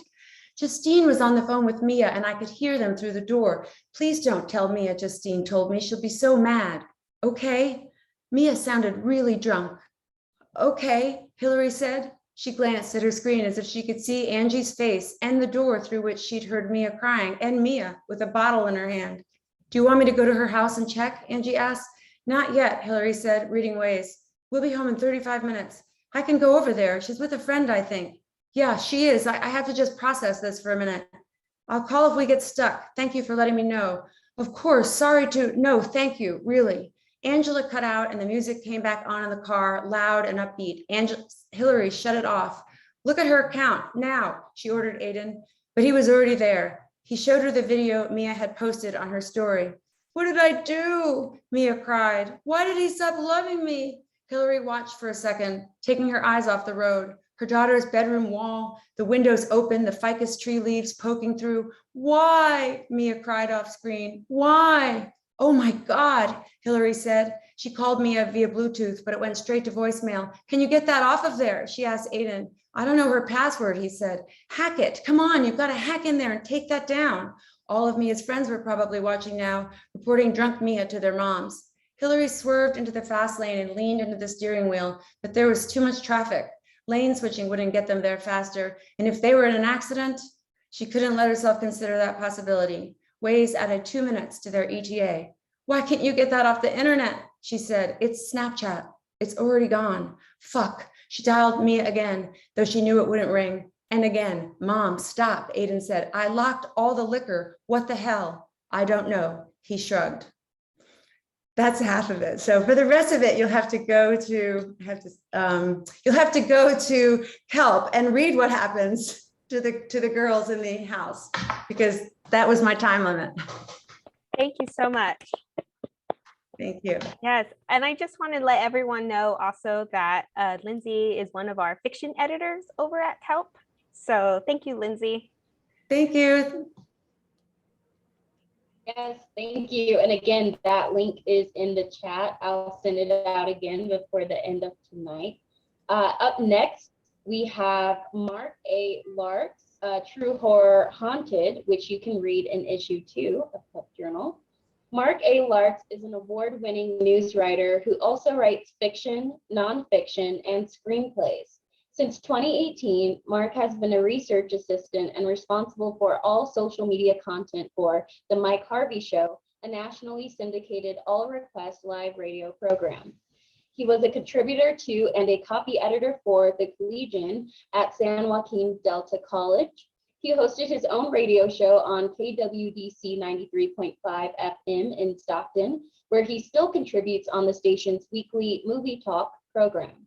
He has an associate degree in radio and television production and is currently a media studies major at Arizona State University. He lives in Northern California with his wife and dog. Give it up for Mark A. Larks. All right. First, everybody hear me okay? Thumbs up. All right. Like thumbs better than the other finger. Okay. And then also, is everybody okay with the fire pit, which was totally coincidental? Not trying to get ambience for a true horror story, but can everybody see me? Everything okay? All good? All right, cool. All right, haunted. I was 5 years old when I learned that my house was haunted. I woke up one night to what I can only describe as a noise coming from my parents' bedroom down the hall from my bedroom. I staggered, half asleep, down the corridor and into their bedroom. And I could make out the silhouette of my dad as he sat on the edge of the bed in the dark. My mom was sitting up in bed, sobbing hysterically. I approached and she lunged at me, pulling me up on the bed with her when she squeezed me tight. I responded with tears of my own, even though I didn't even know yet why I was crying. Came the noise from the next room. The sound of the closet door handle turning and the door itself opening was unmistakable. The squeak of the hinges had always been creepy. It wouldn't go away, no matter how much oil we put on the hinges. I now knew why my mom was crying. Someone or something was in the house. My dad got up from his perch on the edge of the bed and went into the other room. He closed the closet door and came back. Apparently, the vague commotion I'd sensed from my room was the opening of the closet door by itself and my dad closing it repeatedly. I realized this was why he sat on the edge of the bed. He'd been up and down a few times already. No sooner had my dad returned to the bedroom did we hear the of the closet door again. My mom started to breathe heavier, and I started to feel her fear rubbing off on me as my breathing became shallow and my heart started pounding hard through my chest. My dad let out a tired sigh as he walked back into the adjacent room to shut the closet door yet again. "We'd like to go to bed now," he said, with frustration welling up in his voice. It didn't immediately dawn on me. Hold on a second. Sorry. It didn't immediately dawn on me that he was actually attempting to communicate with a spirit. But then, right there, in front of my eyes, the door of the closet in my parents' bedroom swung open violently. My mom and I screamed. "Thanks for visiting us," my dad said, "but can you please stop so we can get some sleep?" There was a momentary silence, maybe 10 seconds, before the cork board full of pictures that hung over the dresser mirror flew off the wall and landed on the floor with a loud crash, a response that marked the end of the night's paranormal activity. From that point on, I always felt like I was being watched in that house. For the next several years, strange occurrences were not uncommon at the house. Lights turned on by themselves, the toilet flushed on its own, smells of perfume and cigarette smoke, even though nobody in the house smoked, would come and go, and things often disappeared from where we'd left them. There was also a strange sense that someone was always watching us, a feeling shared by others who came over to the house. When I was 12, the remarkable happened. My parents actually saw an apparition. That night, I'd fallen asleep on the couch, and my parents simply threw a blanket over me before they went to bed. Around midnight, I woke up to their screams. By the time I ran into their bedroom, they were sitting up in bed, both wide-eyed, repeating, "You saw that too, right?" I kept asking them what happened, but it took at least a minute for either of them to slow their breathing enough to even acknowledge me. "We were lying here in bed," my dad said, "and we were just talking, and we saw a silhouette move across the hallway. We thought it was you walking to the bathroom," my mom said. Right. We thought it was you," my dad said. "But then it just stood there in the hall. I asked, 'What's the matter, Mark?' But you didn't answer. It just turned and started walking into the bedroom. Then your mom asked, 'Mark, are you okay?' But it just kept walking towards the bed. Then I got to the bed and my mom tried to talk, but started to hyperventilate again. It got right up to the bed and reached out its arms over us and started to lean over. That's when we screamed," said my dad. "We thought someone had broken in and was about to do something to us. But as soon as we yelled, it disappeared." I've never heard or seen my dad so upset. The fact that he seemed so scared made me feel frightened as well. My parents didn't go to bed that night. They didn't go to bed for about 2 weeks, preferring instead to sleep in the recliners during the day and the early evening. I didn't feel comfortable enough to sleep in my bedroom either, choosing instead to sleep on the couch with the television and the lights on. We all try to make jokes about our sleeping habits, but that was just a coping mechanism. In reality, we all wanted to go back to a regular sleep schedule in our own beds. Interestingly enough, whenever my grandfather would spend the night, the next morning we'd find black marks all over the wall by the couch where he slept. He admitted they came from him because he was hitting the wall with his cane during the night, the rubber ferrule leaving the marks as he was, quote unquote, trying to get the ghosts to shut up. Once he sprayed an entire can of Raid insecticide on the wall because he said the ghosts were teasing him, yelling at him and saying nasty things about him and my grandmother. He said the Raid was the only thing that made them stop. Part of us wanted to dismiss his actions as those of a man edging towards dementia, but what he described was just too plausible to us to be shrugged off. Eventually, things escalated. What was once quirky and odd became violent. On more than one occasion, one of us would be watching television and feel an intense burning on our skin. When we'd look down, we'd see scratches develop on our arm or leg or stomach right before our eyes. A family friend who slept over once told us she saw someone standing in the guest bedroom during the night. She was disturbed, rightfully so, when she found bruises on her arm the next morning, bruises that looked as if somebody had grabbed her. It was difficult to come to grips with the possibility that some unseen entity could leave physical marks and harm people in our home. The cats, Chet, Mickey, and Brownie, routinely stared at empty corners of the room and hissed. One night, right after a hiss fest, We heard an indescribable noise come from the kitchen, followed by a loud bang. My dad ran into the kitchen to investigate and found one of the kitchen cabinet doors ripped off its hinges lying on the floor. What the hell? My dad yelled. What did the cats get into this time? Asked my mom from the other room. I don't think the cats did this, responded my dad, looking at me with his eyes as big as saucers. Things finally got to the point where I bought a digital tape recorder, the kind used on the ghost hunting television shows. One night, after a particularly busy week of strange occurrences, things being moved around the home and disappearing and reappearing later, I decided to put it to use. Is there somebody here? I asked, holding the tape recorder out in front of me. My dad was sitting in his chair watching me as the cat huddled in the corner of the living room, looking scared. Are you the one moving things around the house? I thought for a moment about that time when I was 5 and my dad was trying to talk to a ghost. Now here I am, some 30 years later, doing the same thing. The hair stood straight up in my arms, despite the fact there was no draft coming through the room, and the cats began running around the room while staring at the ceiling. I looked at my dad, and he was following the cat's gazes with a look of concern. We took a seat on the couch, and I played the recording back. In response to my second question, are you the one moving things around the house? We both heard a breathy but clear and somewhat taunting, yes.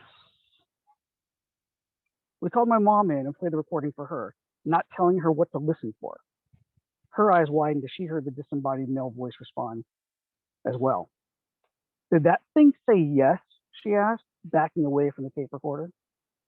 Yeah, pretty sure it did, I answered, as I threw the recorder down, too freaked out to ask any more questions. I hadn't expected to receive a response from someone or something and was unprepared as to what to do next. And to this day, I haven't attempted to communicate with the digital recorder again. Neither of my parents, though whatever is in their house continued to communicate with them. Shortly after the tape recorder incident, my parents started to hear voices coming through the speakers of the stereo in the living room. Most of it sounded like whispers, and it was hard to decipher what was being said. They assumed it was a malfunction of some sort, so they unplugged it. The voices continued, and my parents wound up throwing this whole stereo out. While that took care of the voices, it didn't stop them from periodically getting scratched. One afternoon, I came home to find my father sitting on the front porch sobbing. What's wrong? I asked. This, he said, pointing to his arm. Blood dripped down his arm, oozing from 3 long, deep scratches. What the hell happened? I was in the back bedroom and I heard a loud hiss. Then my arm started burning, he responded, shaking. I just don't know why whatever's here hates me so much to keep scratching me. I've never heard that level of fear in my dad's voice. And even when he saw that apparition years earlier, it wasn't there. Back then, I felt frightened, but now I just felt helpless. After that incident, my parents started talking to whatever entity was there, and they asserted that this was their house, and that the entity wanted to stay. They were welcome to, but they didn't have the authority to attack them or anybody else who came through the door. It seemed to work. Now when things go missing around the house, my parents ask aloud for the item or items to be returned, and poof, within hours, they're found, usually back in their normal place. When a notepad on the coffee table with a pen resting on top of it levitates a couple of inches in the air before flying onto the floor in front of me and my parents, we simply look at each other and pick the items up, usually saying something out loud like, hey now, don't start making a mess, all right? When an anomalous cold spot occurs or the smell of perfume or cigarette smoke passes through the room, they offer a greeting to whatever's causing them the chills and aromas, and then they disappear. The house may still be haunted, but despite the uneasiness and that feeling of always being watched, what once instilled fear is now accepted as just part of living in their current home, as if they have unseen roommates. Thanks. Creepy. That was amazing. That's some scary shit talkie right there. Thanks. Yeah, and wonderful setting as well to tell that. Thank you so much. Thanks. Of course. Up next, we have All That Glimmers by Wendy Maxon, which you can read in issue 6.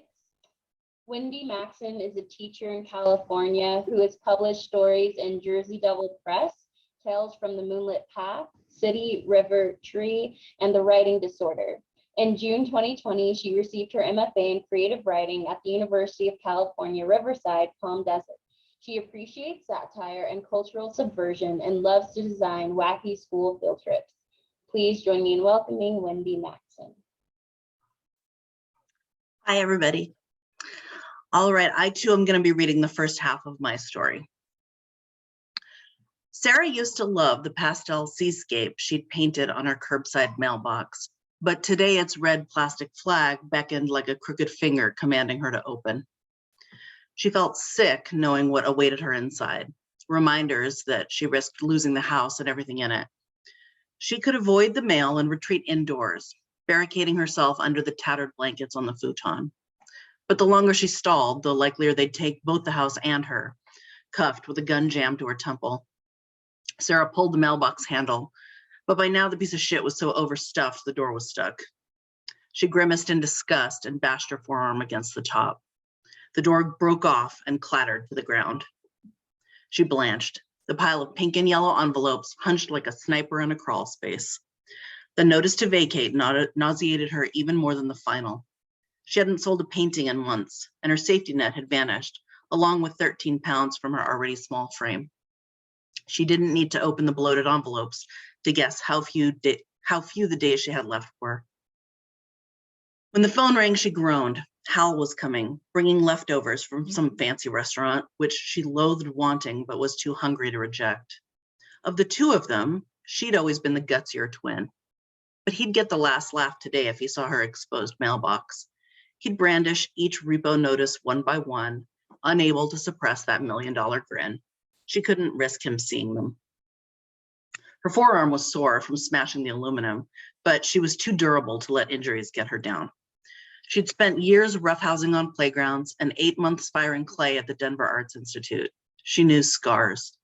She emptied the mailbox, ignoring the word vacate stamped on the top envelope. Clutching the stack to her chest so tightly her gold chain dug into her neck, she dumped scores of letters in the trash, unread. Slept in? Hal greeted her at her door, holding a to-go box in one hand while he untangled his blonde bangs with the other. I've been awake since 5.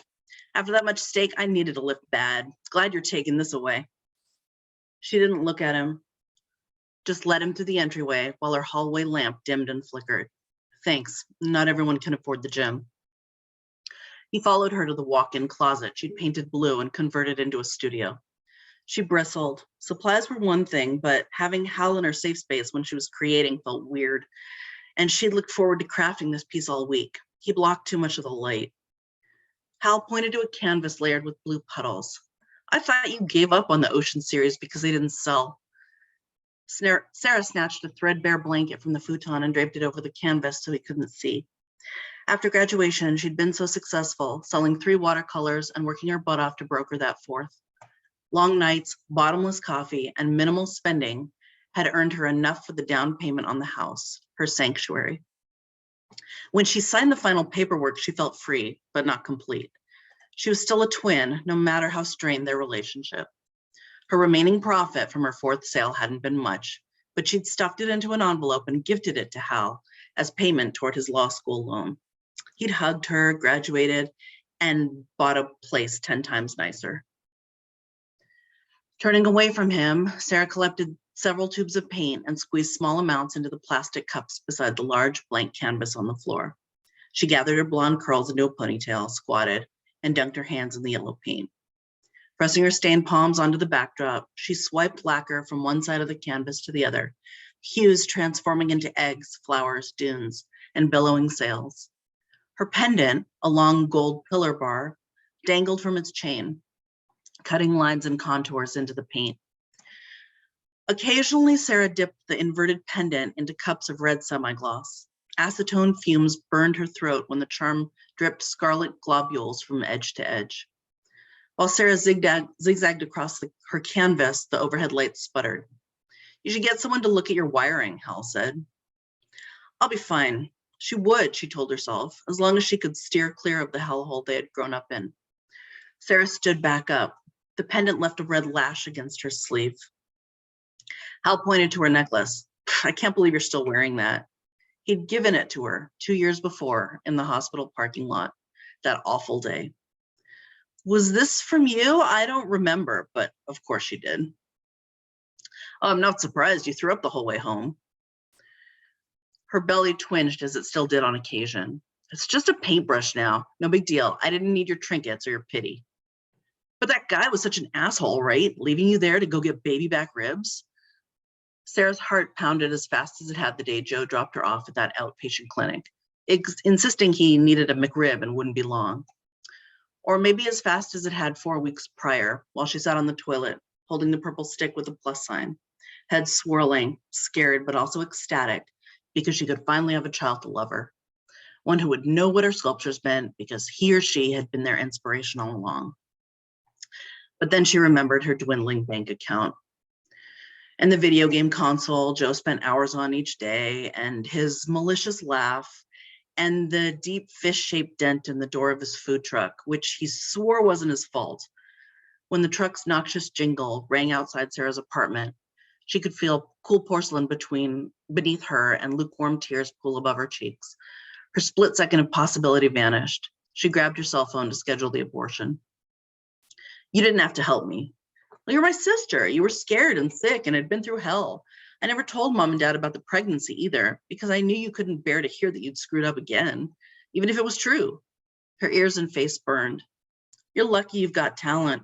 Guess you can make a painting, just not a baby or a sale. Muting the ringer on the phone might have prevented a startled jolt, but it couldn't ward off the constant sinking feeling. It also couldn't detain the repo agent, who arrived that afternoon wearing a sterile blue dress shirt and a dead smile that disappeared when he delivered his ultimatum: $18,000 by Sunday, or they'd seize it all. After the repo guy left, Sarah choked back hot tears and wandered to the garage, surveying the multicolored tubs and glaring at her reflection in the epoxy-coated floor. She'd finally done it. After a whole life spent bankrupting her family, the younger twin, the extra mouth to feed, she'd fled them only to bankrupt herself. She spotted a spider web in the corner and ran for the Clorox. The orange scent of the cleanser was almost strong enough to block out the memory of that time her mother forced her to sleep outside next to a pregnant black widow. Inside, Angela had paced the kitchen, screeching about Ellis, her father, and his spending and some terrible thing the IRS had found out. Meanwhile, Sarah lay immobile in the planter, terrified the spider's bulbous stomach would burst and send hundreds of children scuttling over her face and arms. She only vomited once, the jet of bile soaking her shirt and barely missing the spider.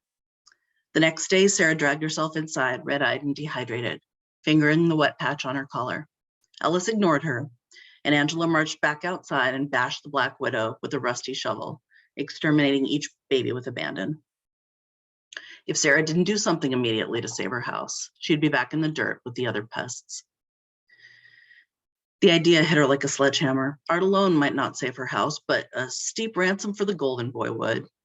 That kind of money would cover 6 months of back mortgage and bills, plus enough to host an exhibit that could generate enough sales to eliminate her credit card debt. But could she do this? As young kids, she and Hal had been inseparable. They banded together playing superheroes in their parents' restaurant and chasing fireflies at the reservoir. But everything changed on their final trip when Ellis snuck off with another woman and Angela unleashed her wrath. She deserted Sarah at the rental house and dragged Hal around for hours in search of her husband. When all three returned, Hal glared at Sarah. "You should have been with me," he said, his voice like gravel. He ignored Sarah's pleas for an explanation and ripped her sandcastle drawing in two. He'd tormented her ever since. Nevertheless, she wasn't suited for cruelty and had Hal improved lately. She mulled the consequences, but then her eyes drifted to her paintings. If she were ejected from her safe place, her soul would die. She couldn't create. And if she couldn't paint or sculpt, then she'd be nothing, just like Hal had said. On the armrest of the futon, Sarah's gold pendant simmered in a shallow lid filled with paint thinner, emitting acrid fumes that burned her nose. She could make a painting, but not a sale. She couldn't make it as a mother either, but she was an artist. Of all the people in the world, she could construct a hell of a ransom note. Hal hadn't seen her enter behind him, but the foyer inside his condo reeked of the chloroform wafting from the damp blue washcloth in her gloved right hand. She didn't want to hurt Hal, but this was scary. Clutching the washcloth, she tiptoed a few feet behind him, maneuvering past Hal's Art Deco wallpaper and inching quietly across his black and white checkerboard rug. She prayed he wouldn't turn. The 38 in her front pocket, the only thing of value Joe had left behind, mashed against her thigh. Hal stopped. He twisted his neck and sniffed. Who's there? Sarah charged, going in for a rear bear hug and seizing Hal's waist. Mustering her strength, she rammed her left fist against his stomach and held fast. Hal inhaled sharply. She whipped her right arm around his body, smashing the washcloth hard against his cheekbone. But with Hal's broad shoulders and ferocious twisting, she couldn't reach his mouth. Hal jerked his elbow back to get his hand off her hand off his face, then clamped his left arm onto hers. Fuck! She dodged his flailing elbow and used her other arm to knock the washcloth into Hal's bared teeth. He yelped and twisted, unable to break free. But even though she pressed on the washcloth for what felt like an eternity, he kept moving. Unless she did something more, she was as good as dead. To Sarah's horror, Hal lurched forward like a zombie, lugging her body. He squeezed Sarah's arm, brutally crushing her wrist. Her pain erupted into panic. She had to get the gun, but with her left arm trapped and her right hand grinding the washcloth into his nose, she couldn't reach it. Hal bucked forward and flung his head back, bashing the top of Sarah's forehead. She yowled. Dark spots clouded her eyes as the room spun. She scanned her peripheral vision for anything that might help her free herself. The lamp. Stretching her unbound arm, Sarah grabbed the brass lamp on Hal's entry table and yanked the plug loose. With her heart thudding, she swung it overhead and slammed it against the back of his skull. He collapsed. Sarah dropped the lamp at her side and confirmed that Hal's chest still rose and fell. She stuffed the washcloth into his mouth in case he squirmed. Had she hurt him? She never wanted to hurt him. Hadn't he hurt her? She didn't have time for guilt. Avoiding neighbors, she scurried to her car to retrieve the folding hand truck. And I'll go ahead and stop it there. Awesome. Great. Amazing job. That was great. What a cliffhanger, right? Yeah. So next we have Daniela Montes. She's going to be reading 3 poems. They were published on the Wave, which is the Kelp Journal blog. Daniela Z. Montes received her Master of Fine Arts from the University of California, Riverside, Palm Desert Low Residency Program. She was the Coachella Review social media manager. Daniela received her Bachelor of Arts in English from the University of California, Santa Barbara, where she received an honorable mention in the Keith E.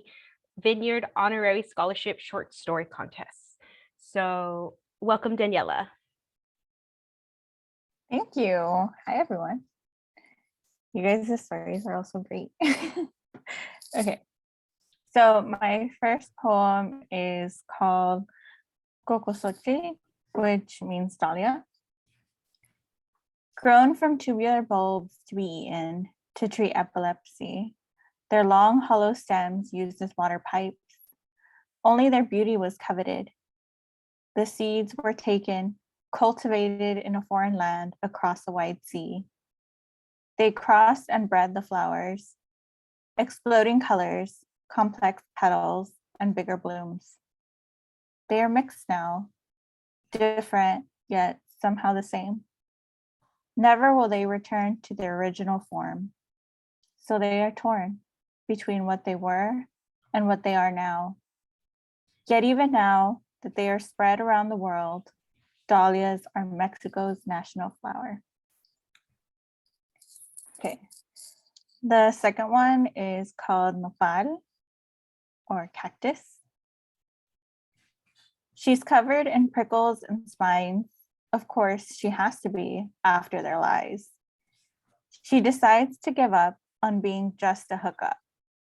She dresses to the nines, accentuates her spines, places a flower on her head, now that the old her is dead. From who she was before, a new person emerged, one who was healthier and self-assured. Okay, and the final poem is called Jacaranda. When she could no longer grow, she ended their friendship. With a broken heart, the witch cursed her. If she wanted to grow, then she'd grow, taller than the rooftops, and change with the seasons. From her feet sprouted roots, her torso turned into a willowy trunk. She was the gem in the witch's garden. In the summer, purple flowers trumpeted their wonderful perfume. When her flowers wilted and fell, they carpeted the floor where she dwelled. The witch swept and scrubbed, but the sap did not budge. Revenge is sweet when bitchy witches are coated in flower gel. Awesome. Thank you, Daniela. Thank you. That was amazing. We have one person left. So if Camille, if you want to introduce Lawrence.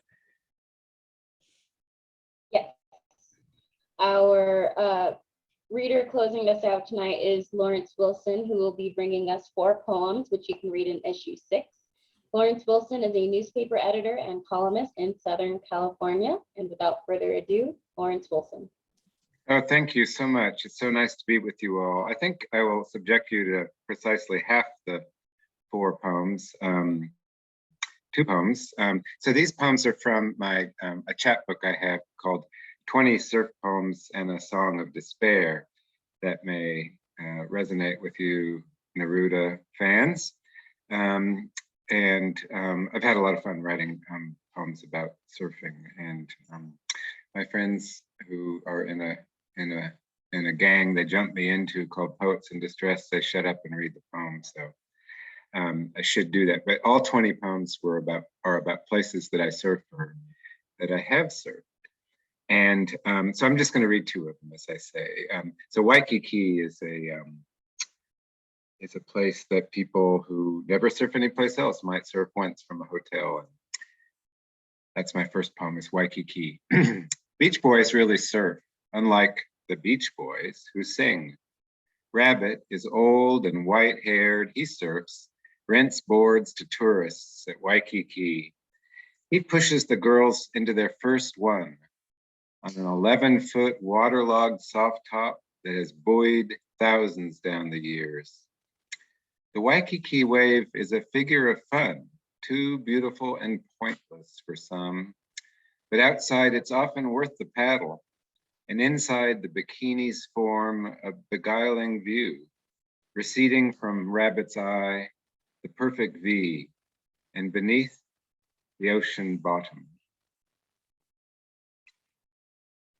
And another place that I really like to surf and that I get to surf only once a year when I camp down at San Onofre is Trestles, the famous break that used to be, still is on the Marine base. And when I was a kid surfing at San Onofre in the 60s, it was against the law to surf at Trestles.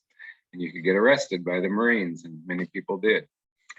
But this goes rather into a more obscure way of talking about surfing. So you guys will have to deal with that with me. Trestles.